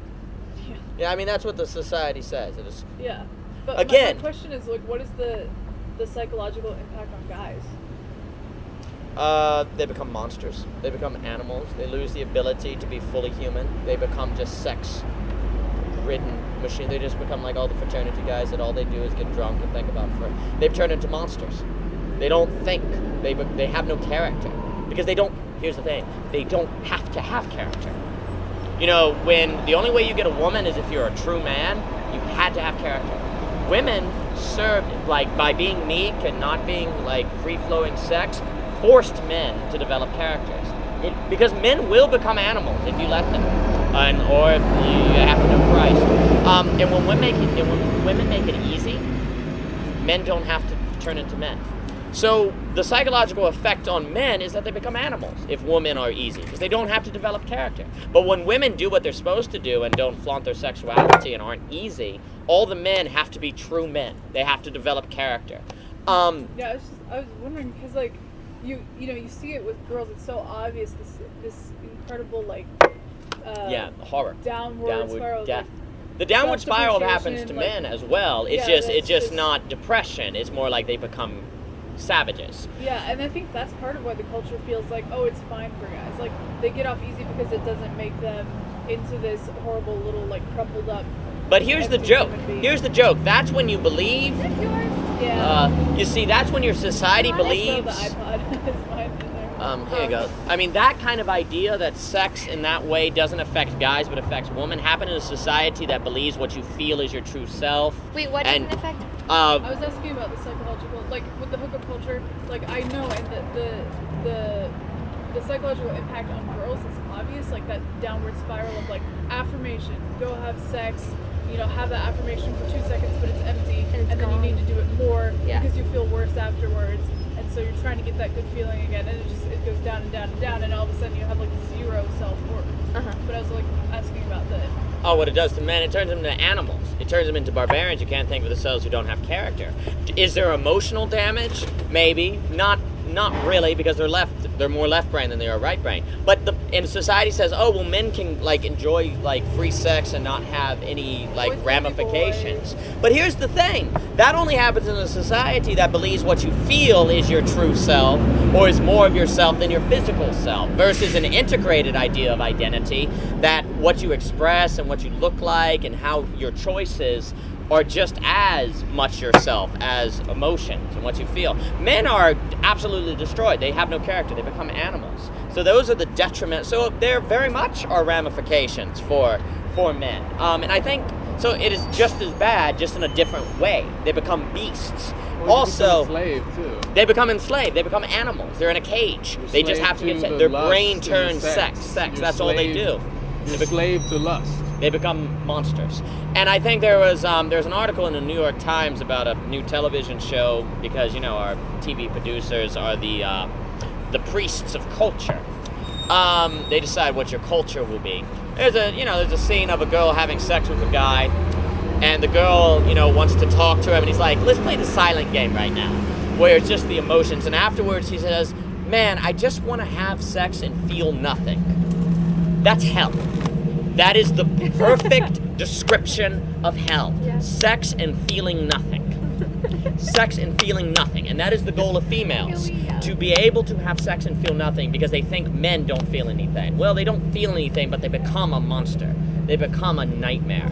And that happens. And Mr. Pratt, I'm gonna say hi to you.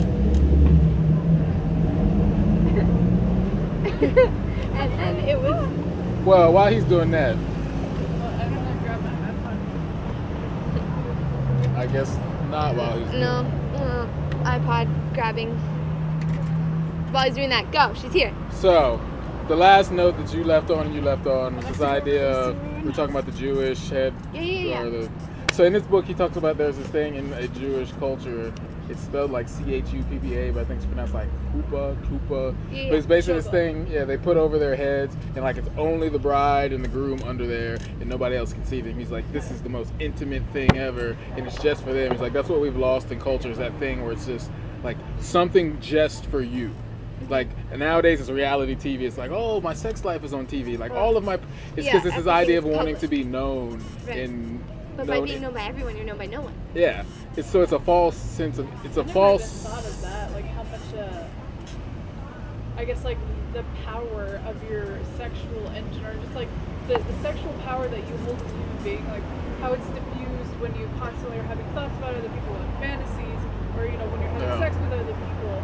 But like when you're on TV, everybody knows. Exactly, but it's this counterfeit way of trying to be intimate. It's like it's trying to replace quantity with intimacy. It's not even just sex, but it's like when you're on TV and it's like all these people know me, you feel like you're thought about all the time. It's like the way that you think. It's the way that we desire for God to know us and for someone to know us. We try to replace depth with quantity. So you're supposed to be fulfilled with one. Yes, you're supposed to be fulfilled by one single individual to that depth. But instead of doing that, it's like I always equate it to like it's trying to fill up a cup with like an eyedropper versus just like one fell swoop. Like that's satisfying. Like if you were really thirsty in the desert and I took an eyedropper and just put a drop at a time in your throat, you'd be okay after a while, but it's much more satisfying to feel that quenching like gulp of water in one swallow. But it's just that whole idea of intimacy and then mystery. Like nothing is mysterious anymore because everybody has to know everything.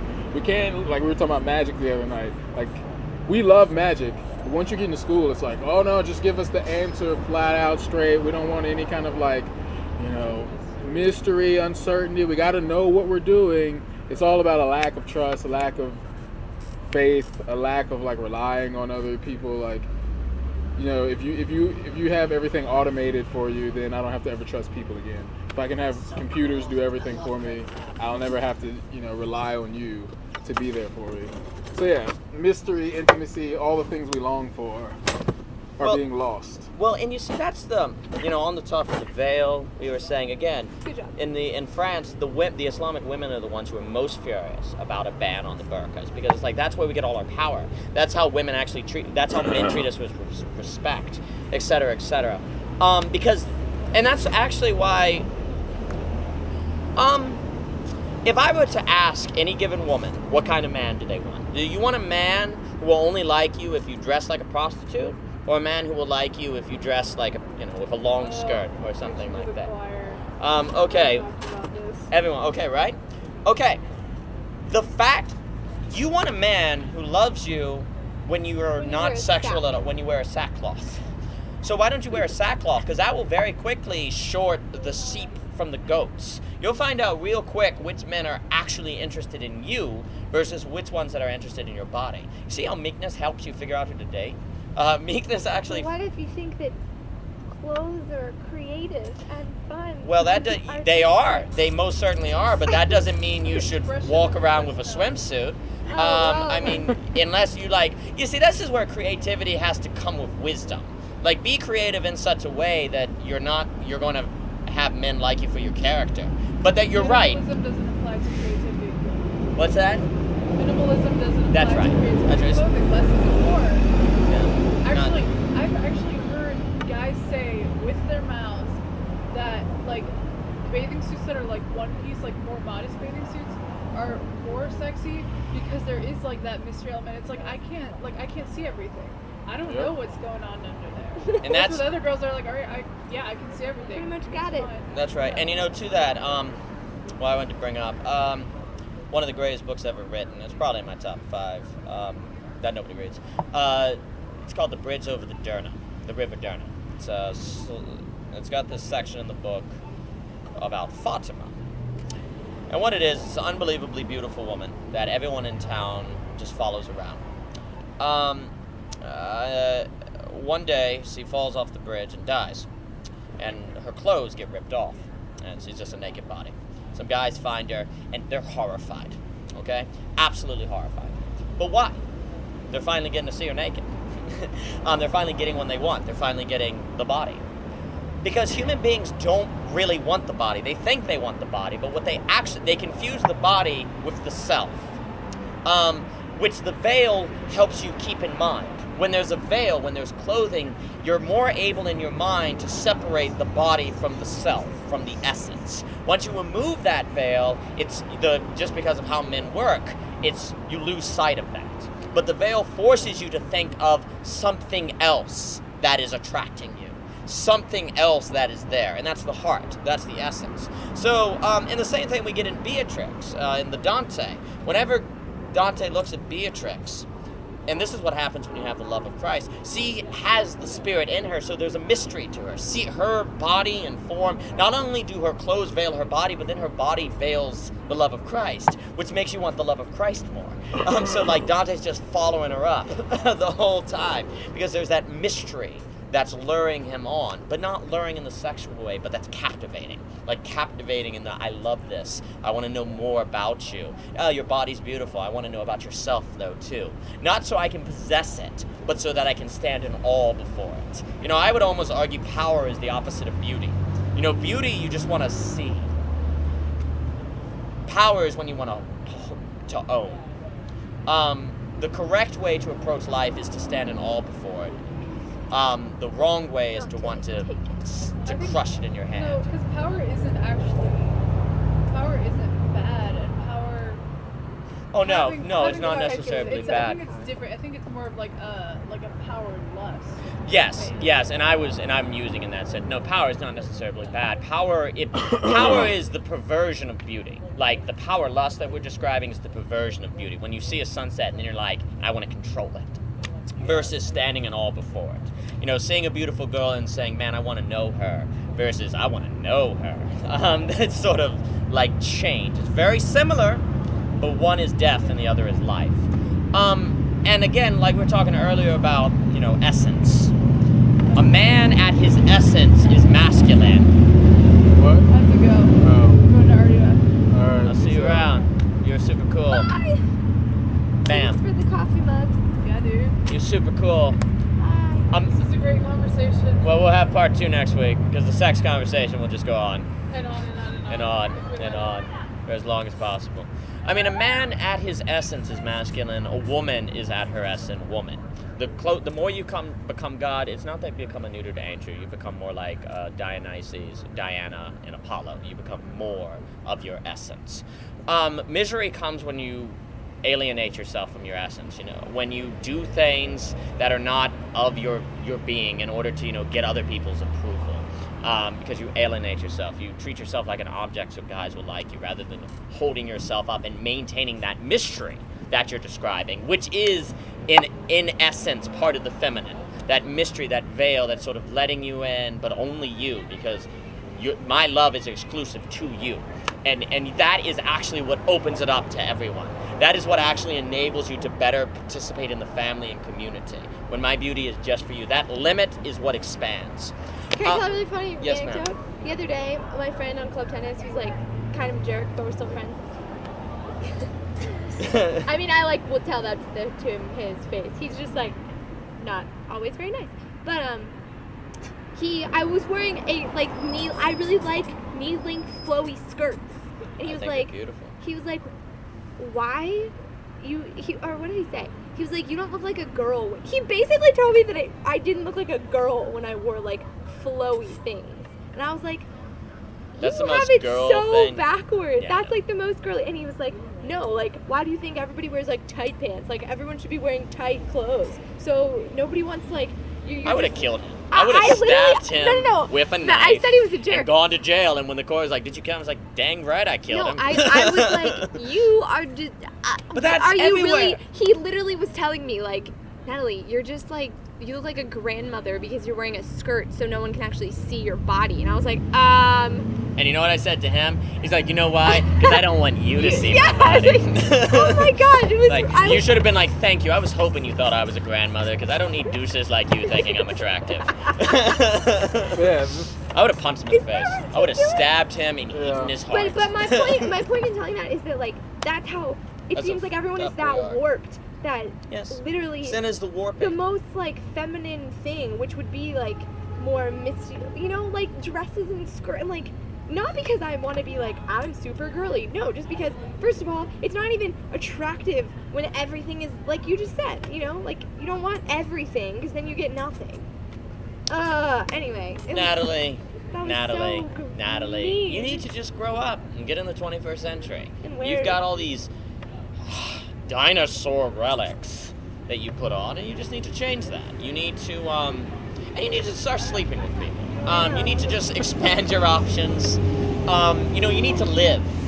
And that's, you know, that idea is a wonderful example of this do everything mentality that we have in our work culture. So do every woman, you know, do everything. Don't turn away any opportunities, take every opportunity, etc., etc., etc. You know, it's horrible. You know, like you're talking about the person who works 13 hours a day.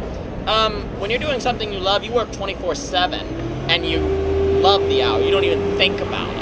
So these people are like, I'm going to be super productive and work from 9 to 1 in the freaking morning, but they're not productive at all. Because I promise you what they're doing all day is they're walking back and forth to the water cooler trying to get out of their prison called a cubicle. Yeah, I was up this morning at 9, and I'll probably be up till 1. That's exactly. But I won't feel like anything. I'll be like, oh, okay. And you're unbelievably productive. So then, like, that, like, passing off opportunities actually results in higher productivity. Likewise, passing off all the women except the one you're supposed to marry actually results in higher love, higher sex, higher opportunity. And that's the irony of this sort of culture, is we're so afraid about missing something that we miss everything. And I'm about to take it back to everybody's favorite topic. What's that? Identity. Identity. So when we're talking about power and how people sleep with one another to kind of regain power, it makes me go all the way back to Genesis, where God was like, see this earth? It's yours. Rule over it. You are made in my image to do as I do. You control the earth like I control the earth. Then when we gave up that power, now we're dealing with the consequences now. We're always trying to regain power. Like, we're always grabbing for power, not because it's a bad thing, because we know we should have power. Like, we know we're made in God's image to rule something. So when it's just like what I said about work. Like, when you're not getting that creative sexual energy out during the week, it comes out in some other way. So like when we're not ruling over our life, even just like our schedule, we're like, oh, everything's taking over my life. You got to find something to control. It's gonna come out. So then you end up, instead of trying to control things and objects, you try to control people, and then you feel this sense of like, oh my God, I'm in control now. It's like, not really, because now you're bound to that thing that you think you were controlling, because now you have to go to it every time you need that sense of power. So that's why, you know, power, identity flows from the inside out. Like, you should never be contingent upon an external source, because whenever the external source leaves, then your identity leaves. Like, I was thinking about it this week. It's like, if I was your boss from 9 to 5, and you came here at the garden, it's like, okay, Natalie, you got to do what I say do. Yeah. And then I see you in the grocery store. I'm still your boss and you respect me, but I can't like say, go get me some frozen peas and put it in my, shopping cart. Right. So all of a sudden my whole identity of boss doesn't exist, right, because I'm not at work. So as soon as I step out the door, I'm no longer the boss. So that's why, like, going back to what I was saying about the king who just knows he's a boss, like, he just knows. He knows he's a boss. He just, from the inside out, the sense of identity flows. He doesn't try to be, it just is. Yeah. Yeah. Doesn't try to be, just is. Yep. I just picked up this book. I gotta read this. The Score. How the quest for sex has shaped the modern man. Did you get the book there? Yep. Wow. $3. Why is this $3? It's not even like a bestseller or anything. Yo no sé. I was talking about how trying to gain power from sex or anything else goes back to identity, because it's a sense of absolutely. loss from the garden. Correct. All power grabs is because whenever you want to possess something, you want to say, I own. Like, what do people do if you ask them, so what do you do? Like, people, when they ask the question, what do you do, to mean, who are you? Like that, so like you want to tell people what you own. Oh, I have a Mercedes.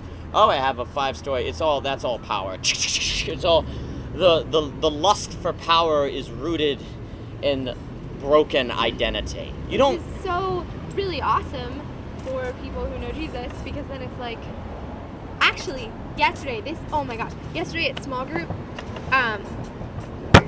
I've been going to small group every once in a while because I was like, all right, I need some like women community because I only hang out with boys. We try our best. But We just keep being more masculine though. It's a problem. We'll talk with high pitched voices. Okay, Natalie, tell us a story. That's your small group. I hate that, because then I worry that I talk like No, because we're sexist. We're saying that all female have high-pitched voices. That's silly. We're Tell us barbarians. about your story. Okay, anyways, in my small group, I went on this rant about, I was getting all excited, like I do, about how really, because it tied into the passage that we were studying, identity comes when we have only, obviously, this is all very 101, whatever. Our identity is only in Christ, because we give up these other things that we're They didn't know what they were talking about. clinging onto, you know? So, and it was so interesting to me because so many people in my small group were like pushing back at that, and they were like, no, but that's like, I disagree, because God doesn't want us to give up our I was like, no, you don't understand, he's not telling us to give up our passion, he's telling us to like receive them more fully, because when we're not afraid and like grabbing onto it for fear of losing it, we can actually see it. Like you said, when you can stand in awe of the sunset rather than being like, why can't I own this, then you can truly appreciate it. The more you seek Christ, the more you become your identity. The more your identity develops and you become your true self. Right. You actually don't even know who you are. Right. Nobody even knows who they are unless they have Christ. And then Kenny and I were talking, and I was like, all right, so this is like then people's next problem, or maybe were you there too, potentially? And the next problem that people have. Potentially, I was only there in theory. He was over there with his red hood. He was No, bring up sex. I don't remember. Bring up sex. No, but then this idea of people saying, well, then what makes me unique? Because I suddenly I don't have these things anymore that are like part of my identity. And that's when you're like, and that's what makes you ununique. Yeah. Okay, but the thing, the amazing part, this is so exciting, is then the thing that makes you unique is like the specific way you express God's love. That's right. So it's like, I am unique because I manifest God's love in Natalie Kirshner way, and nobody else does it the way that I do it. Like, and I can only reach the people that I can reach, blah, blah, blah. But what were you just saying? Because it tied into that, and I forget my tie. Power, identity, because become more your identity. We want to go back to the fall garden where we controlled, God gave us dominion, but we're trying to get power. Yeah, so all of that ties into sex too, because it's like this idea that we want to, this is just beating a dead horse, whatever the expression is, but we want to grab onto these people because we're like, no, we have to put our identity in the fact that we have had sex with this person, or that we've been in a relationship with this person, or and it's like, no, there's no peace in that. Like, when you give up all... The heck do you want that for? Anyway, it's so exciting.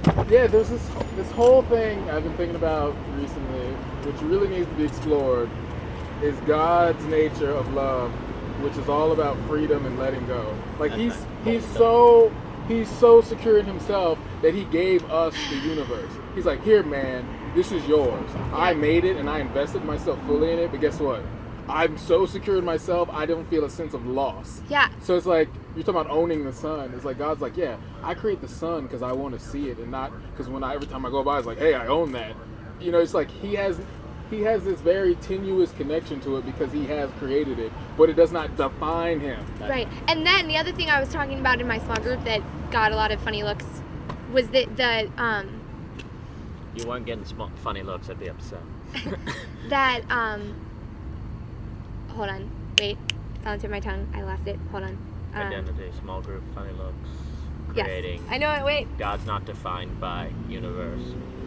Oh, so then someone made this comment like, all right, well, clearly, we were trying to be like Christ, we're trying to get, and then I think exhaustion, like, somehow came into the, and I was like, whoa. Once, if you, like, give up, obviously, I'm not saying, like, I have successfully given up all the things I put my identity in. No. Continuous process, your whole life, laying that stuff down. But once you can recognize that, like, and it takes so long, I think. It took me so long to be like, wait a second, it is actually true that I will not be happy until I give up everything to God. Despite the fact that for so long it's like, no, secretly I'm going to say that I sort of want that, but I don't want it. It's all or nothing. Yeah. You can't, it's nothing if you don't give him everything. So they were like, exhaustion somehow came into it. And I was like, no, but that's the whole point. He already did all the work. Like, we don't have to do... granted, we can't just sit back and be like, I am never going to leave my room because I am done. But we don't have to be tired. We don't have to be, it's not like work that, the things that bring us the most joy are the things that God has designed for us to do. So it won't feel like work. And it's like, sometimes when it feels like work, we need to question whether or not that's God. Yes. And the other big problem is we think when you say give it up to Christ, that means he takes it. You give it to Christ and then he leaves gives it there. back, yeah. He's like, Christ, you have my life. And he's like, well, thank you. I now own it and you can keep it. Yeah.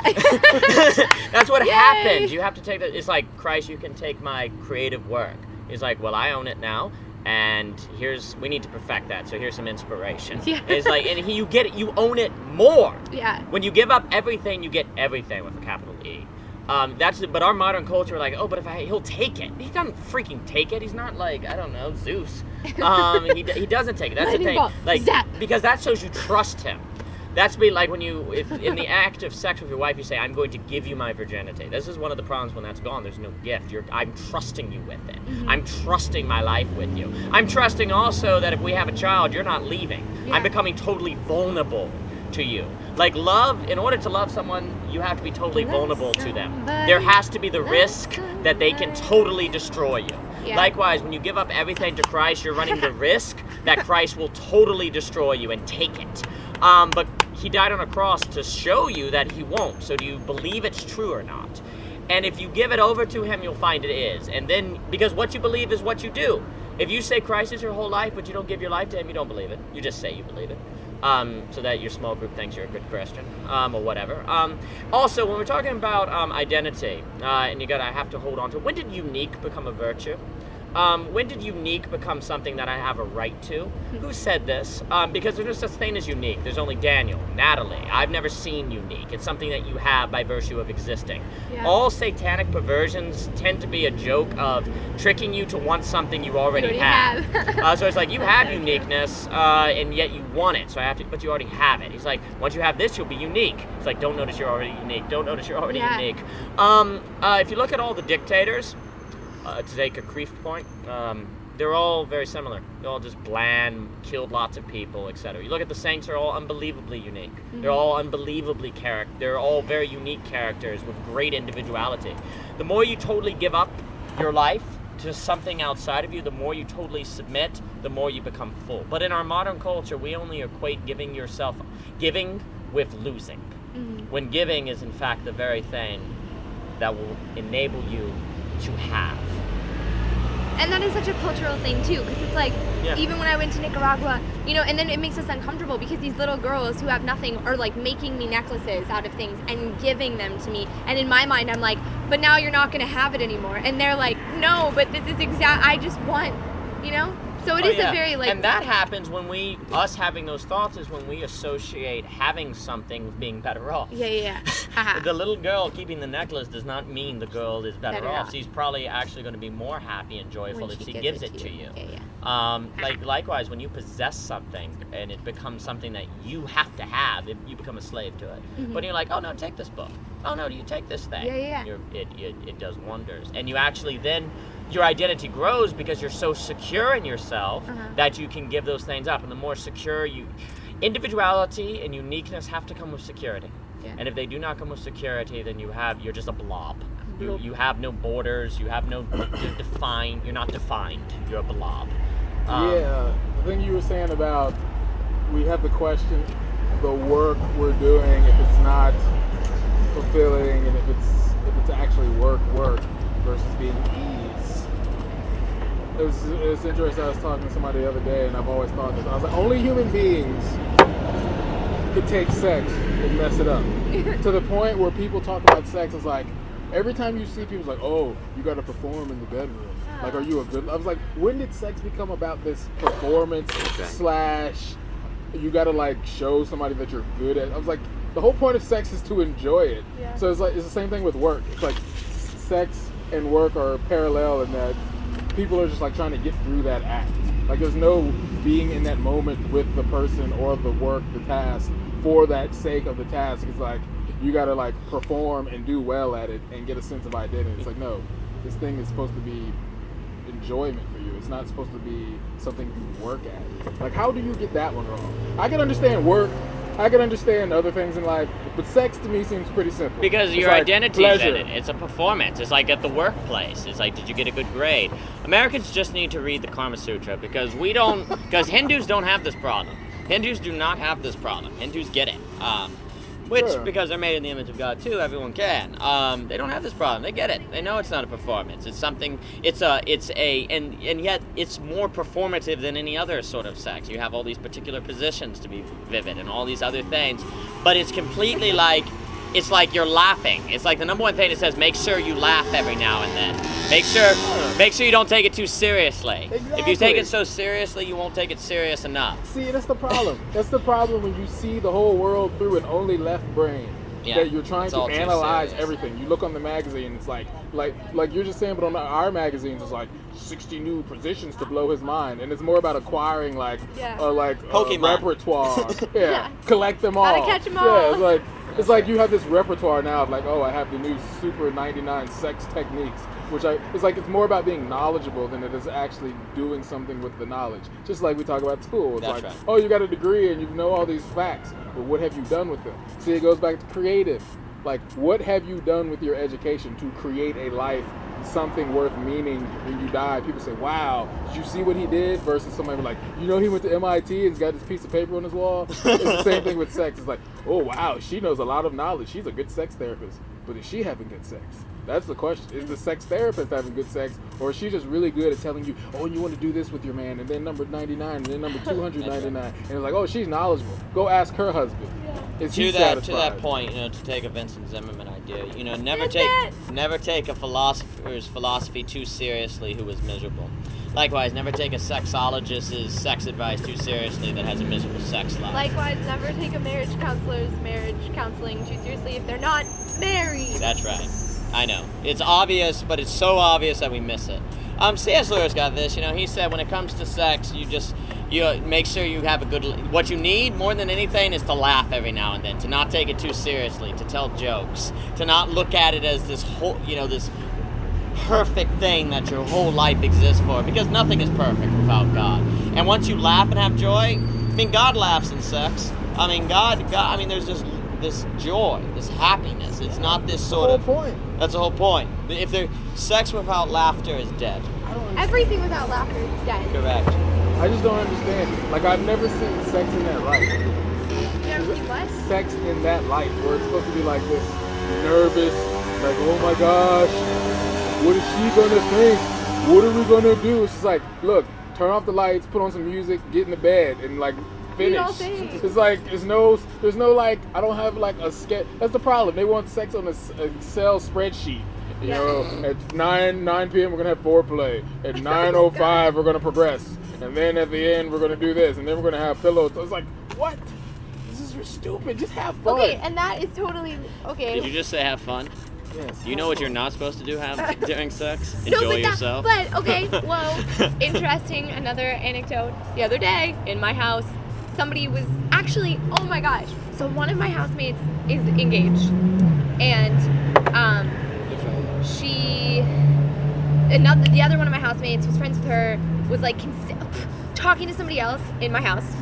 I wasn't here, about how maybe I'll just live with her and her soon-to-be husband next year because they'll have like and my friend was like, are you stupid? Like, they're gonna be having sex all the time.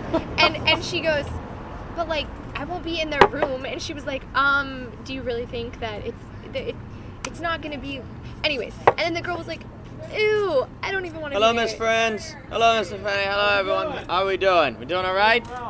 Doing very well. Miss Friends, congratulations on finishing your thesis. You're free. You're free. If you want, I'm going to the book sale tomorrow at 9:50. 950. Okay, we'll go soon. We'll go soon. Right, you did see that, 9:50, right? 950. Awesome. Not What's the guy's name? I I didn't remember. You didn't just give it to you? Crap. He did, but I forgot it. Crap. Thanks, Penny. Anyway, but yeah, that's what happens when you take it too seriously. But then somebody else was like, We're still talking I'm just about not sex. even It's a great excited. subject. They basically were like, I'm just not even excited. I'm just like, anyway, I was like, why does our culture make everyone freak out? It's just gonna be fun because you're gonna, you're so stupid. Yeah, I mean, once you get married, you pretty much just have sex. I mean, there's nothing else well, to life. no, not like not But people you- who have this mentality. Because no, they've turned sex into work. Yep. They've turned sex That's into right. a job. That's right. But like, That's or right. like, yeah, like you said, like a performance thing, and it's like, no, when you love the person, you Yeah, it's just just like- enjoy it. It's just Somebody who explained it who's married, they're like, yeah, it just becomes like macaroni and cheese, which sounds terrible, but no, the Sounds point terrible. is that it's just like this like a really microwave. good thing that's like not Yeah. super spectacular or like different. It's just awesome. see, this goes. We had this. Me and him had this whole conversation about heaven and how heaven is. Yeah, this that's this goes back to sex being one. That's a conversation we should write the date down for. It's like, We're basically talking about heaven will be this continual, like, transfer of joy. So like if I'm painting a painting and then you come like, hey Bernard, let's go to eat. I'm not gonna be like, crap, well I'm not painting now. I'll be like, it's just a continuation. It's like it's a diverseness of the singularity.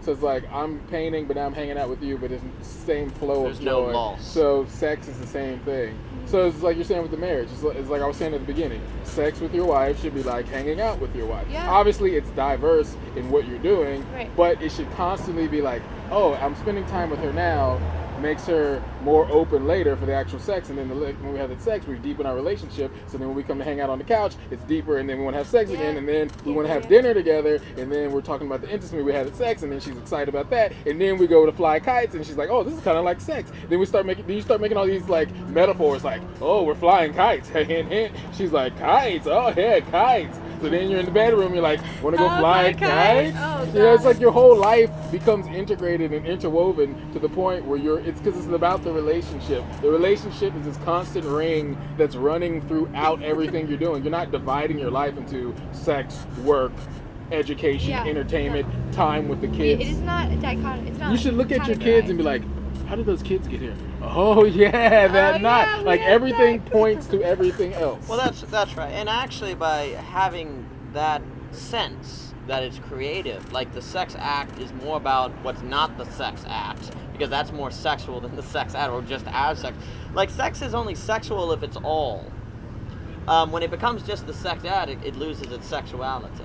But when it all becomes, in our modern culture, we think we understand sex more because we've made sex just sex versus life. As a result, there's no life in sex, and so it's lifeless. And what is lifeless is death. Sex is now death. Sex is death. Sex is death. No. Yeah, it's like people say, Reclaim. when people say, how's your Revive. sex The life? church is scared. Yeah. I mean, the Resuscitate. churches let it die. We have Yeah. Christ, we have truth, but we're scared. We're scared to talk about it. Yeah. And whatever fears is not made perfect in love. So we're really bad at sex. Yeah, it's this compartmentalized, like, how's your sex life? It's like you should just be asking, how's your How's sex? your life? Yeah, how's your sex? How's sex? How is your sex? They're like, Chris is doing great. Chris He's in first is- grade. Exactly, because it's truth. It's truth.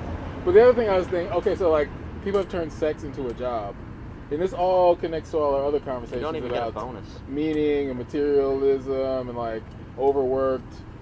Because what happens is people go to work at jobs they hate, so they're worn out. Then they come home and there's nobody wants to be intimate when they come home. It's just like, oh, I'm tired. Oh, okay, it's just another thing to do. Okay, come on. All right. Yeah. And then they fall asleep, and then you go to work again, and then you're tired. So you're in this cycle. so of miserable in that cycle. yeah, and I it's don't like understand. see, this goes back to how sex is everything. Because if you're not satisfied at work, if you're not satisfied at work, then when you get home, you're tired and you're drained, so you don't want to have sex with your wife. and then you're miserable because you're not getting that need fulfilled. And And then then she's you go back angry to at work you. and you're more frustrated. Whereas if it's the opposite, you're like, I love my job. I don't even feel like I'm working. I come home, I'm happy. Like, hey, kids, go outside and play. Me and your mom got something to talk about. Then you and your wife create that intimacy. You're happy you're at home. You want to go work. You want to come to work, you're happy. You get that in that and you sing, cycle. and then everybody says, "Ooh, is there a man?" And you're like, "Actually, yeah." And it makes everything better. And then, if that's not your view of life, your view of life will be alienating because it will be fragments versus a whole. Yeah. And that's like what we mean. If your life isn't sex, it's fragmenting, because sex is whole, oneness, unity. You're alienated when you're at work. You just become alienated. And so, since your essence is sex, you become alienated from your very being. You become alienated from your very essence. And so your very existence then becomes the thing that makes you miserable. This happens everywhere all the time. But for practical reasons. The myth of the practical, again, it's horrid. It's like the myth of Sisyphus. You can't smile. It's like my half brother and his family. Oh my gosh! Every time I talk to him on the phone, which is never because we never talk, and when we do, he's like, "Oh, I have to go."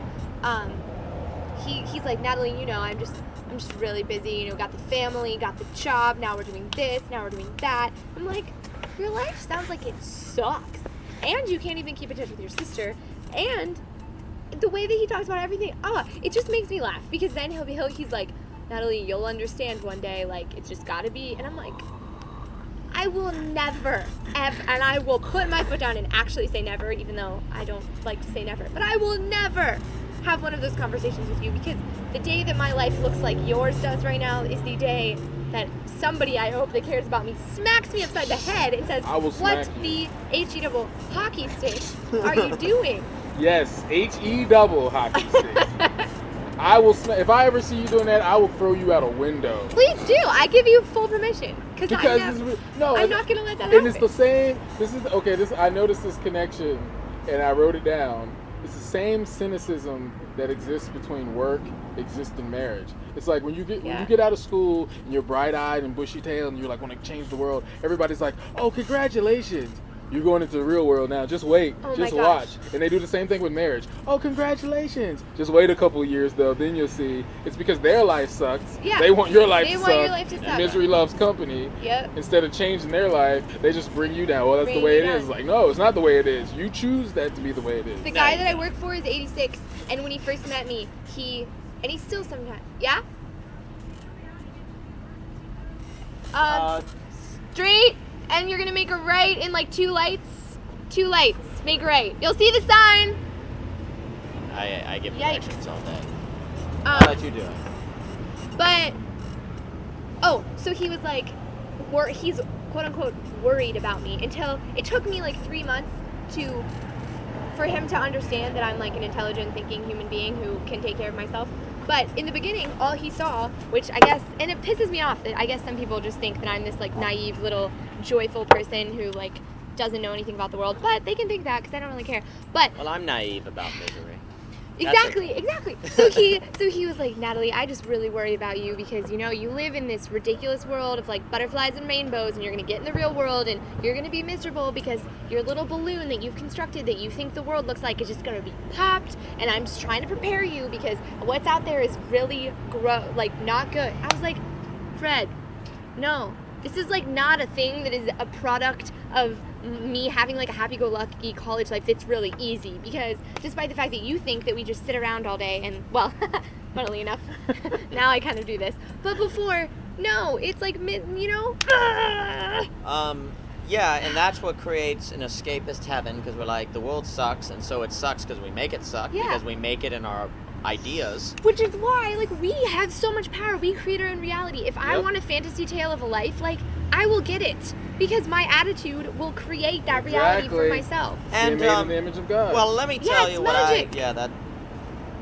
the reason people live in a miserable life is because they're scared to do the things That they need to do in order to live their life to the fullest. Because it requires not caring what other people think. Yes, and then one day your parents are like, "Do you not love us anymore?" And then it becomes very hard. Yeah. Then it becomes you have to do very hard things. Very few people do them. And then later, for, trying not to hurt anybody or to do what, I'm going to take care of my family. I don't want them to think that I don't love them and stuff like that. Then you end up hating them because you compromised your passions for love. Or that's what happens to your parents. You become bitter towards your parents. Go read the novels. You'll see it. You do what your parents wanted you to do, and then you hate them. Yeah. Versus if you go against what they want you to do because you know what you want to do, you end up loving them. Becomes a journey. That's what happens. This is what freaking happens everywhere. People, or they'll have a friend that they don't want to disappoint, or they want to help their friend because, they're my friend, right? I need to help them. This evil world is created out of love because all things are created out of love. The problem is this love is lowercase L love. It's man's love. It's kidnapping. It's Stockholm syndrome. It's possessionship. We were talking earlier about love. Love only works if you don't need the person you love. That you you're don't need them. that you don't have to have. Like, I have to have that girl. I have to possess them. When it becomes, no, I don't need you, but I choose to have you. And then you choose to be totally vulnerable to them.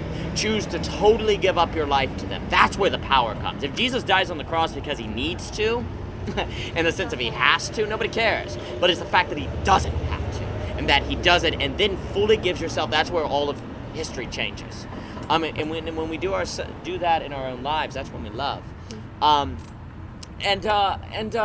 Therefore, in order to have that kind of love, you have to have an unbelievably developed and excellent character.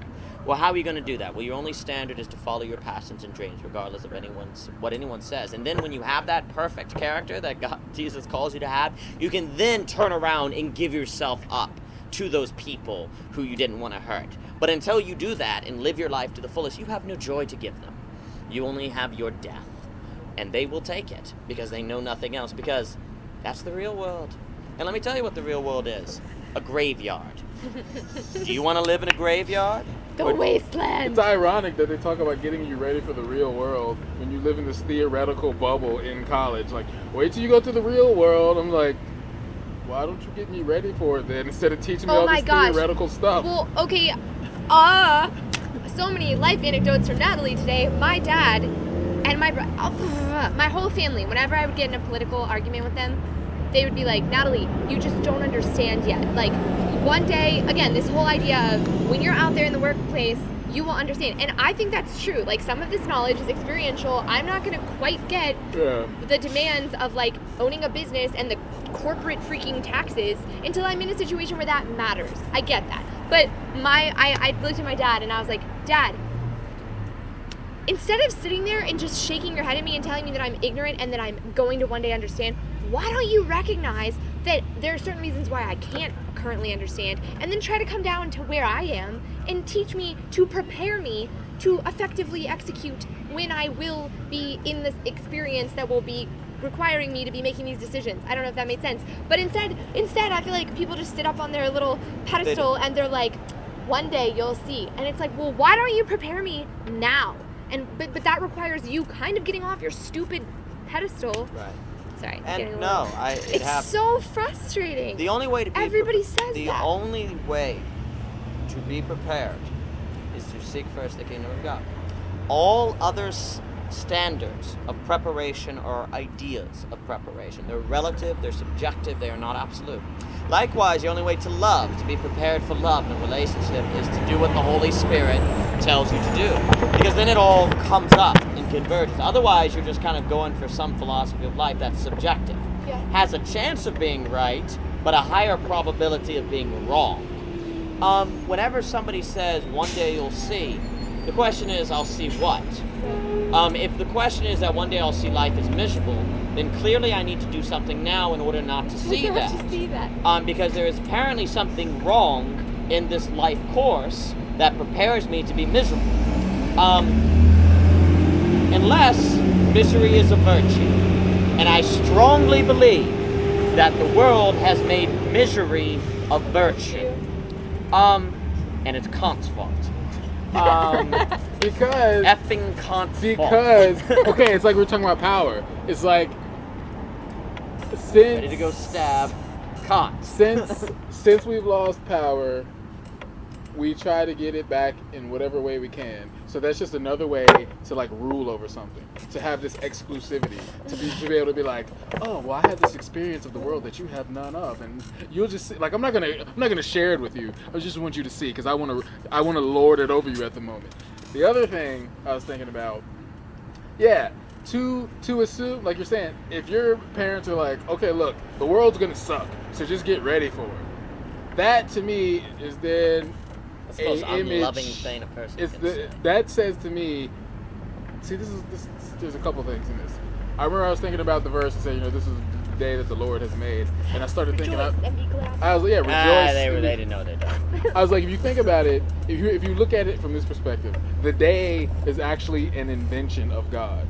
It's not just, it's hard because it's sort of intangible, but if you think about it, God's like, I made this thing called the day. And by you saying, waking up on Monday and be like, this sucks, you're literally commenting on the thing that I made. That. He's That's like, nice. no, the things I make are hot. They're pleasurable. They're amazing. So, They're sexy. yeah, they're amazing. So you're telling me that this thing I made sucks?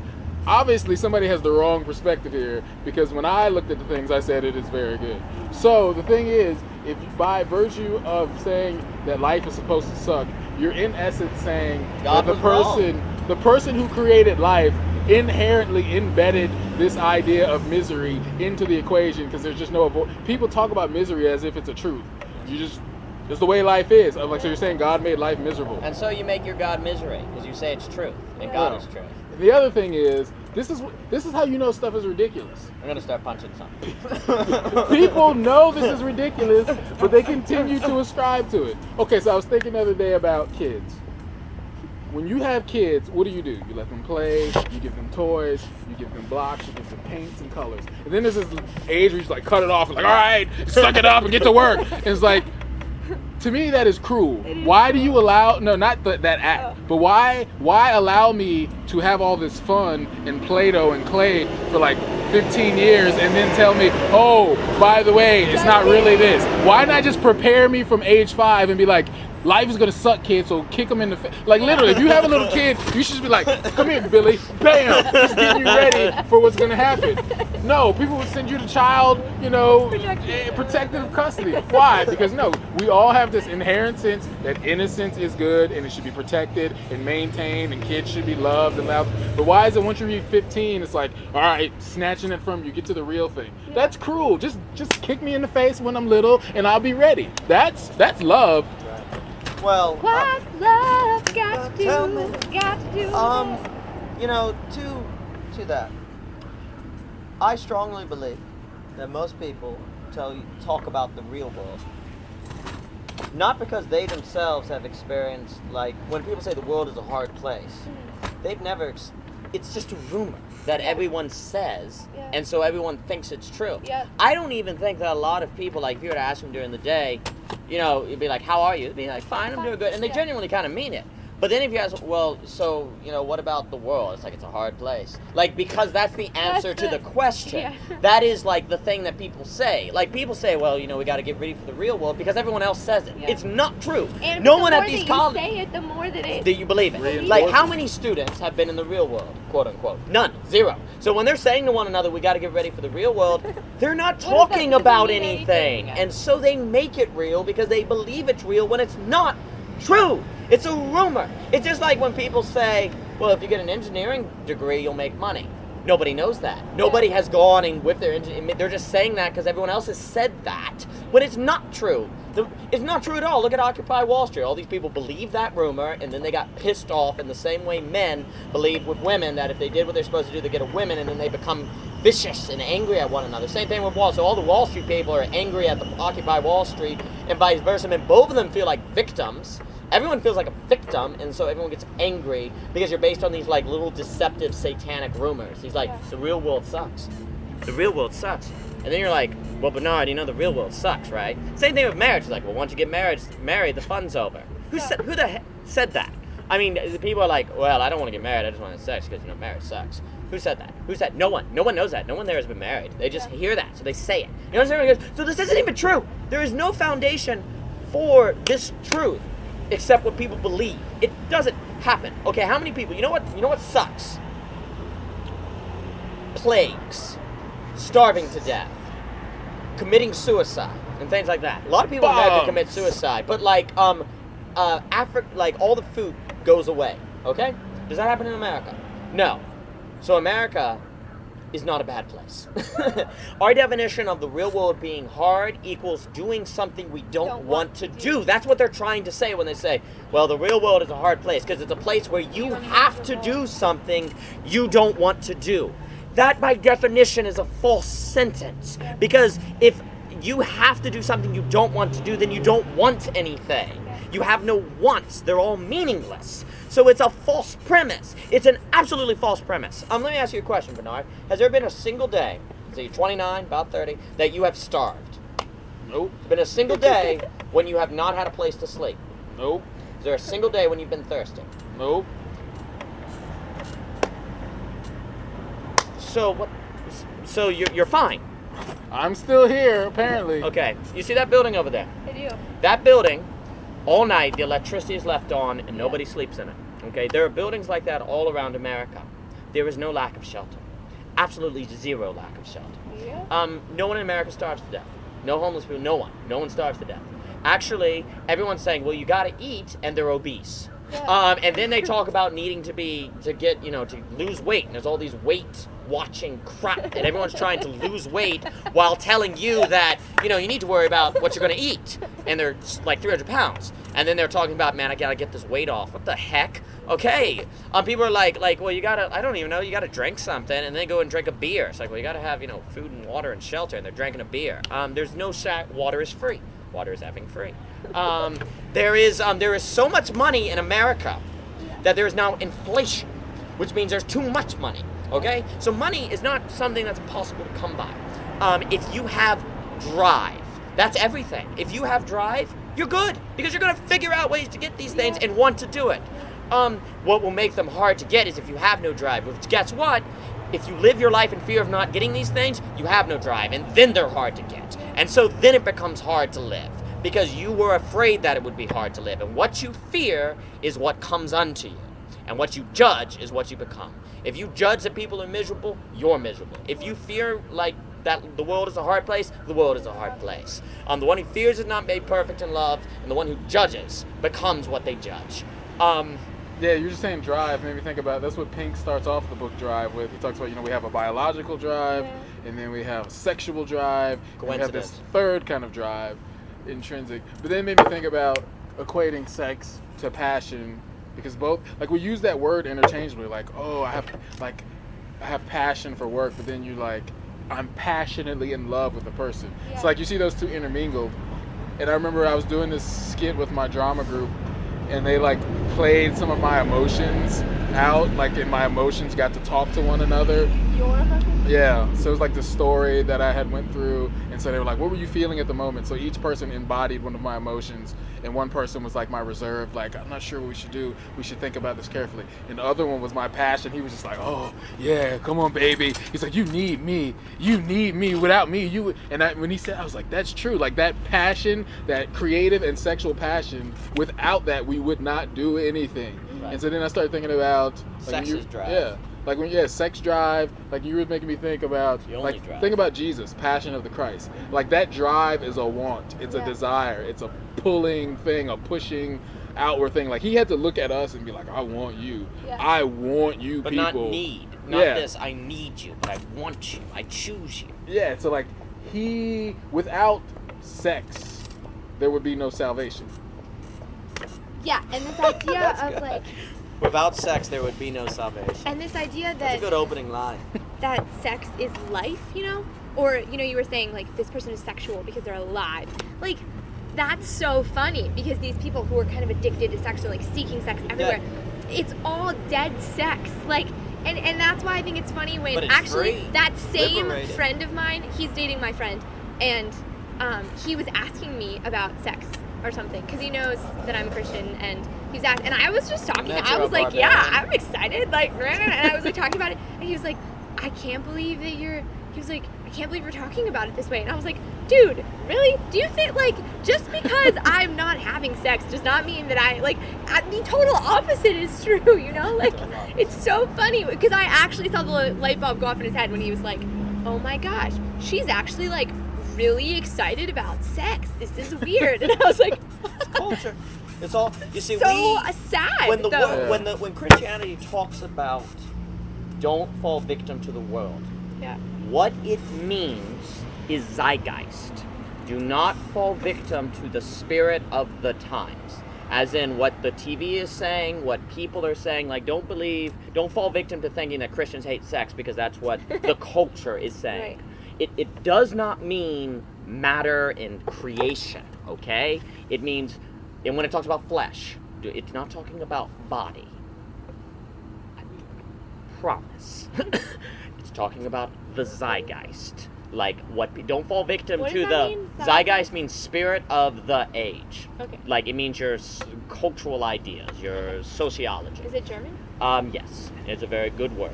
So when people are saying the world sucks, that's a zeitgeist.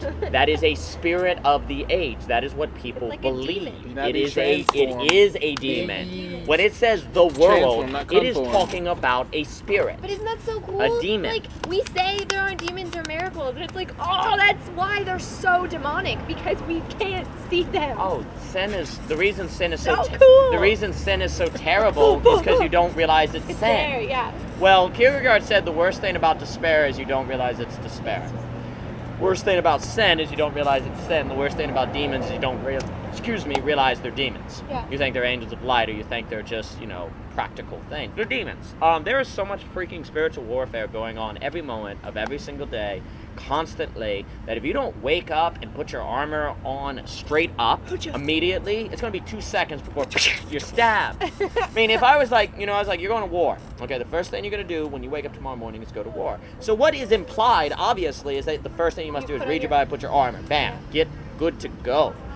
Because otherwise, You're screwed. Archer's gonna be like, bam, fear, bam, worry, bam, anxiety, and you don't have armor. Like if a soldier got killed because he didn't have, like if you were a knight, if you were on the battlefield and you saw a knight dead who didn't have a helmet on or any sword or nothing, you'd be like, you idiot. The frick, man? Did you not know there was a war going on? This society does not know there's a war going on. And that's why everyone's dying. Yeah. They don't believe in demons, spirit, and all that crap, so they don't know there's a war going on. There is a war. And then they get excited am a warrior. and then this is, and you know people actually want a war. They want to be part of a battle, because every time a war breaks out, everyone gets really excited. Every time there's everyone's watching the news. Now everyone's informed. Everyone's talking about it. When battle or when conflict happens. Fighting something is that's like, right. And that's so funny because you're we're right. made to fight. It's sort of an ingrained thing in us To fight. that we want to fight. That's why people do sports. That's why people go Yeah. to sport, because they want to see a fight. And the reason that we want to fight is because we want to live for something. We want to live, so we want to fight. The only way you live is to live for something. Right. Ha! Ha! I mean, Yeah, because I was writing about that the other week about. I somehow got on this thread of thought about suicide and how does the person bring themselves to suicide, and then I was they like, just have nothing better to do. it's like you have the will, like we use the term you have the will to live. So I was thinking about the term will as like by definition the word will means it's an active thing. Yeah. Like the only way to Yeah. kill a will is to stop trying. Yeah. So it's not like you're actually overtaken by something else. You just stop willing, Yeah. because to not will is to not want, which is to cease to exist. Right. And wait, was it here that we were talking about how? And oh my gosh. Probably at some point. And okay, so I last semester, in the middle of like this terrible semester when I was like depressed for a little while, and I mean, I had never, because I am a joyful person, and the idea of being like considering death or like that it might be better is like, I was like, what is going on in my life if I'm waking up and like not wanting to get out of bed and thinking about this? But then we talked here about how like really if you don't believe in God, of course suicide is like an option, because or like is what you would want, because that's what Christianity is. It's like the alternative suicide that, okay, we can die to this pathetic world that like without the thing that Everyone we're dies dying for for, something. exactly, without the thing that we're dying for, it's nothing. So when we die, when we have our spiritual suicide, then we really live. Whereas if we end up just killing ourselves, then there's no life. Natalie, we don't have time for hocus pocus. I mean, if you're not going to be serious about this and kill yourself, then, I mean, come on. Everyone has to commit suicide. Yes. So are you going to do So it? you can either kill yourself or you can kill yourself and then continue to live. Correct. More for And everyone, people commit suicide when they do a job they don't want to do. That is a suicidal act, because any act of alienation is suicidal. It is suicide. Yeah. I mean, if you don't die to yourself, you die. So, die to yourself so that you may live. Also, on when I talk about, depression's biological and things like that, I do think that people have biological dispositions to be suicidal and depressed. Hey, Finny. And things like that. But as we said, the depression problems are prone everywhere. I don't think there's a single person in America, or especially of our age, that doesn't go through depression of some kind. Suicide rates between teens have gone up 5,000%, 5,000% since 1950, in the last 50, 60 years. Therefore, depression must have gone up at least that much, okay? That cannot be all biological. There has to be something happening in your society that is triggering it or cultivating it. And then people who have biological dispositions of it, there's a higher likelihood that it's triggered. What is it? Capitalism. Freedom. It's actually freedom, knowing what's best, equality, living for yourself, getting ready for the real world. All of these falling victim to the myth of the practical, as we've discussed.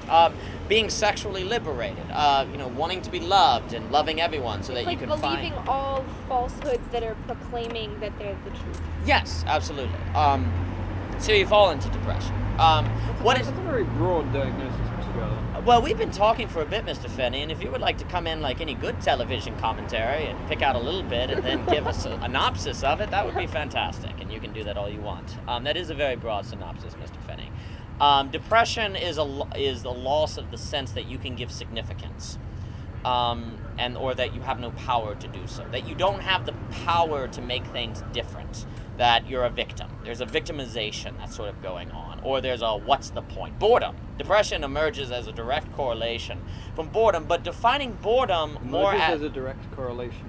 I did say direct correlation. Someone needs to criticize you. I know, it did sound pretty fancy. Sorry. And defining boredom as losing the capacity to give significance to what you do. Because that's a much better definition than the idea that there is nothing to do. Because there's always something to do.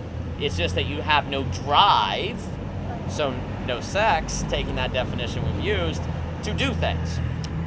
So there's depression because there's a loss of sex, but not in the Freudian sense, but a loss of true sex, true love, the true unity, all of that drive that we've been discussing. And everyone goes through it, everyone at college. I mean, what the heck? And America has a very, very, very high depressed rate, but the Aborigines in Australia have like zero. There's no suicide there. There's no depression. Well, that's not true. Yes, it They're is. a bunch of drunks.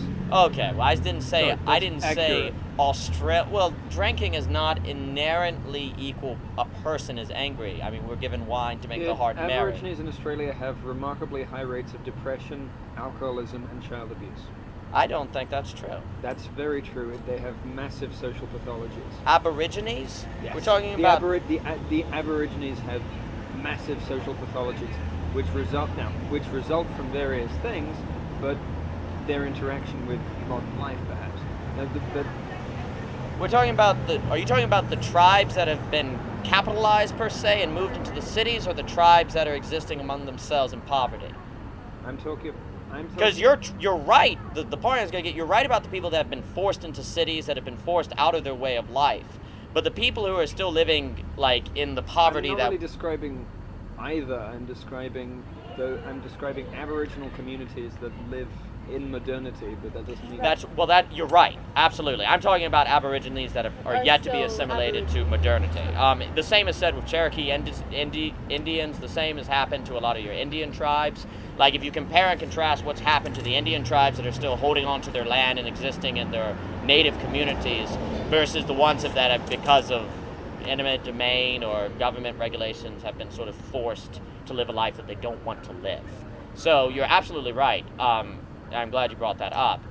My point is with the so I'm sorry, I'm talking too broadly when I say Aborigines. I didn't quantify it. You're absolutely right. But the Aborigines who are living in poverty, per se, the poverty that you have to be afraid of having, they don't have suicide. They don't have depression. The same can go for people who are just living the life that they want to live, and they don't feel as if their way of life is influenced or infringed upon by external forces that are alienating.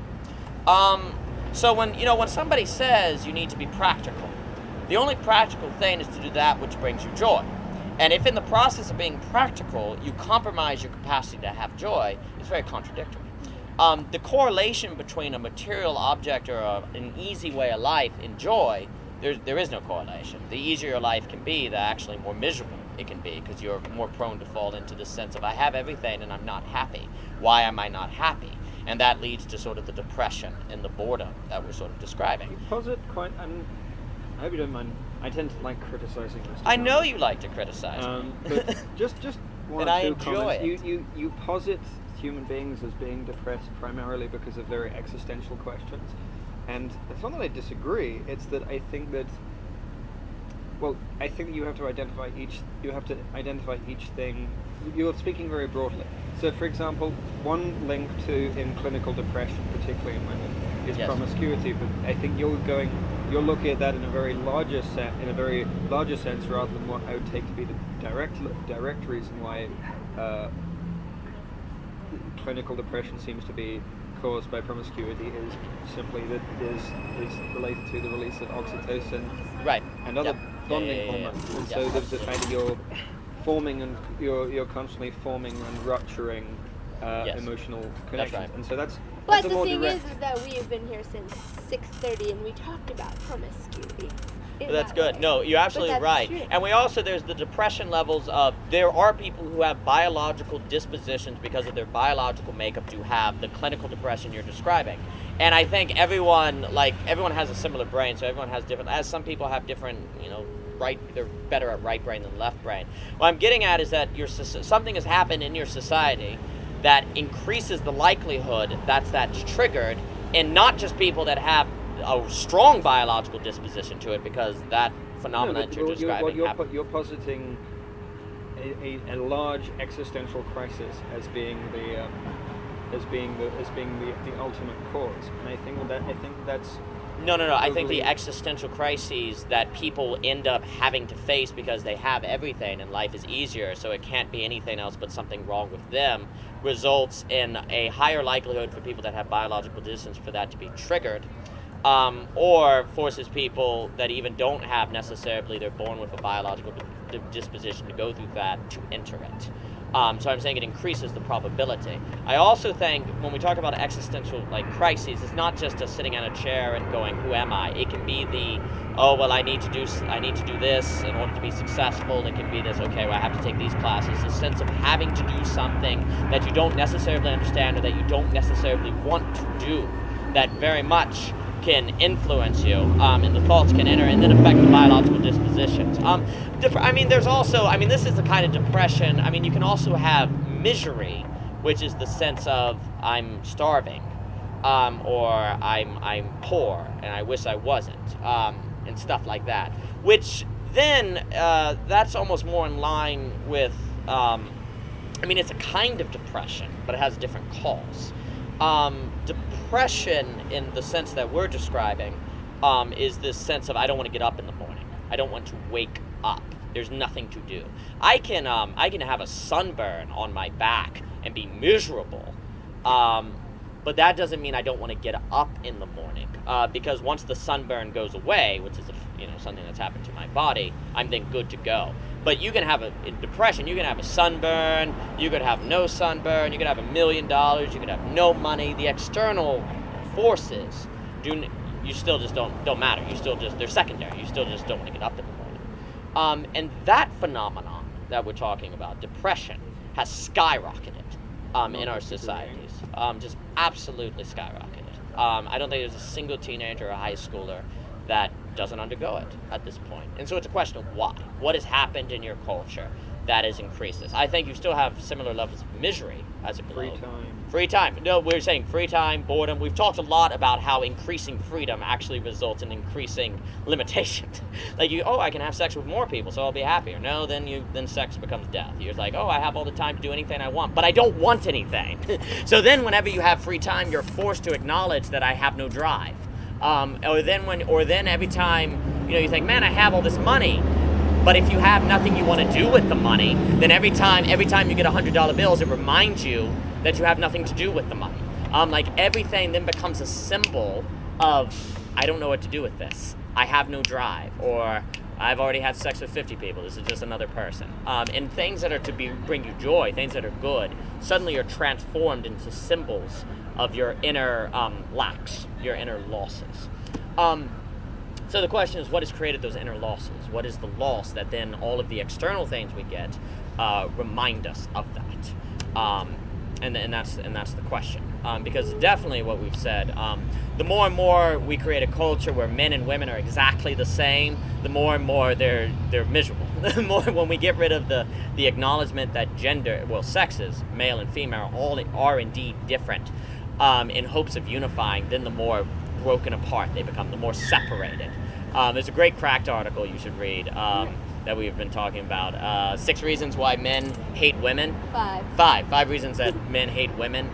Brilliant. And then you combine that together with the books like Unhooked and all the other things on feminism to see how the freedom, like free time, free sex has actually made things worse, not freed us. Sorry, I like to argue with you. You argue as much as you want. Because I don't like too much agreement on points. You're British, but I understand. Don't you think that you could make a very strong case that the ultimate reason for that is capitalism? Is a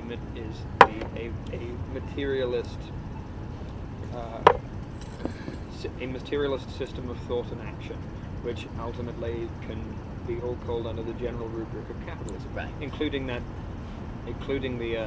Manya! How are you, Manya! Hey, Manya! Hi! I couldn't wait. I had to come because I got bright eyes. Yay! She got this internship that she's been working for. You're not stupid. You're not stupid. That's wonderful. We knew it. There we go. An interview. There we go. Money got bright. Money got bright. Money got bright.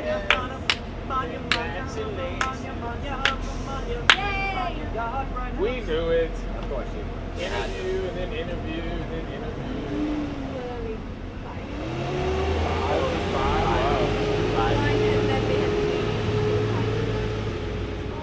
Congratulations to you, Manya. Absolutely outstanding. That is wonderful. Should be fun. They Congratulations. don't pay much, but I'll be doing what I love. Well, there you go. You're being paid more than money can buy. This is true. Congratulations. Thank you. Mr. Finney asked me if capitalism is the source of modern And depression. It weaves I into haven't this. finished giving my little speech, Mr. Gunn. I like speech. Oh, I want to talk about this one too. I go inside. Daniel is speaking. I come outside. Daniel is speaking. I honestly think when people say capitalism is the cause for things, it's a cop-out. Because I believe that if individuals had a sense of identity and unique purpose within themselves, you can properly balance the material. Yes! No, that gives human beings far too much credit. Human beings are weak and rely on their context to form them. That's why a context that's built around, say, family industry, You're leaving? and hopefully an hour and a a half. context that's built around concepts of Yes, ma'am. family and local community rather than job, career, and so forth, which are intrinsic I'm to about to capitalism. Run and jump into Kenny's car so we can go get me a That's going to be one in which people are more able to be So just human. letting you know, when I Whereas, freeze, I will be right back. the effacement of ideas We're gonna of an bring it idea back. like self and creativity Sure, we're gonna get a lot of is extra. necessary in capitalism because they're inefficient ideas. I want to know what this third I don't point is. think can't find it. creativity is necessary in capitalism. I just think creativity makes you very benefited in capitalism because you can be in capitalism and just have a sucky job and work. Like you don't have to be at the top of capitalism. I know. That's exactly why I think capitalism is bad.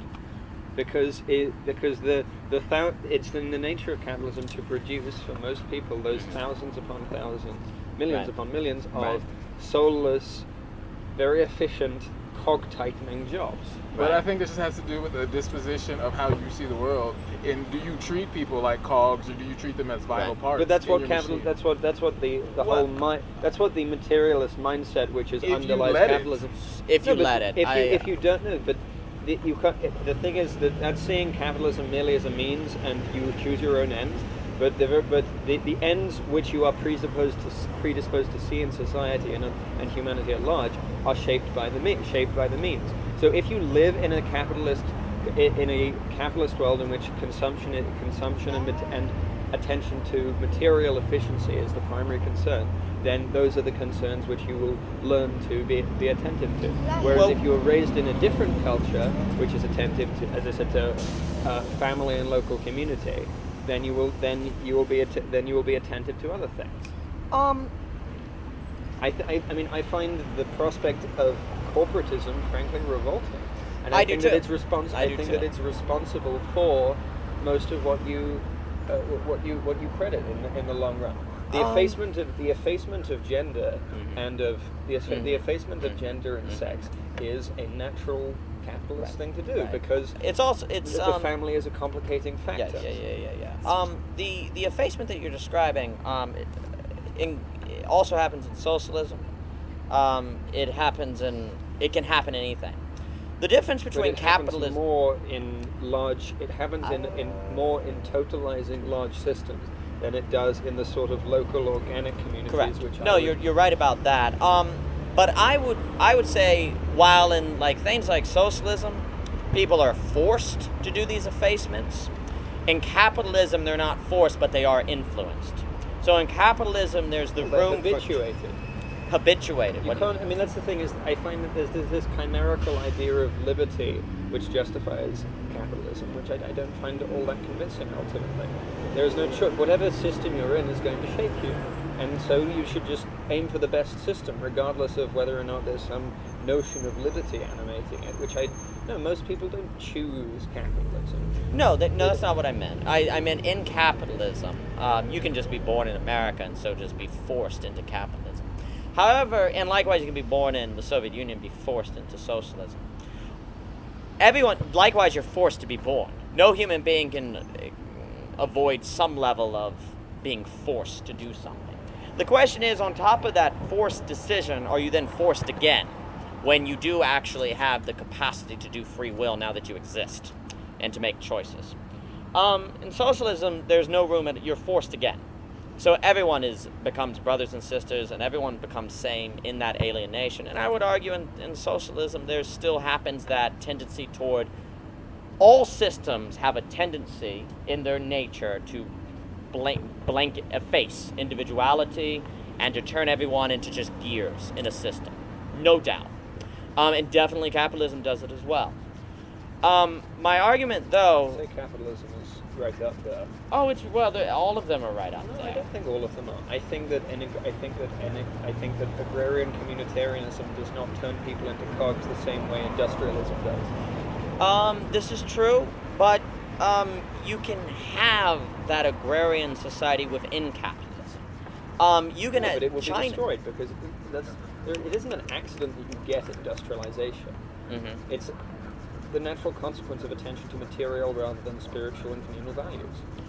This is true. You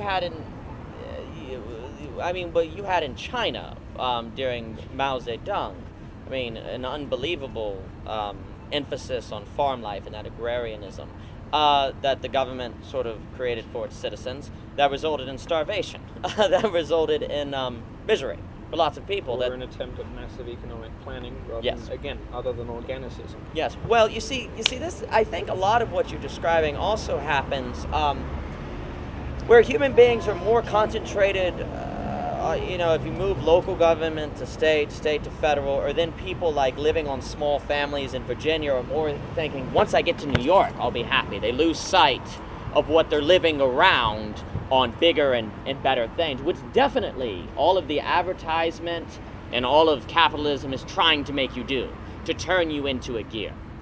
Capitalism, for people who do not have chests, you're definitely going to become a gear. So there has to be character development. My question, though, this is the thing: is it capitalism's fault directly if people do not have character, do not have the ability to stand up for themselves, to resist those zeitgeists? It bears, because I don't buy the concept of individualism. Human beings are communal, relational animals. But they're also individuals There's within no those community communities. without individuals. They're also they're individuals too, but it's this notion that the ultimate locus of all decision making is the individual, when it isn't.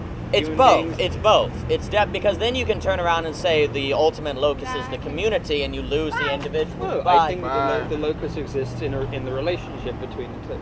But the problem is that capitalism does not do that. Capitalism does not. But the problem is no system. The synthesis you're describing.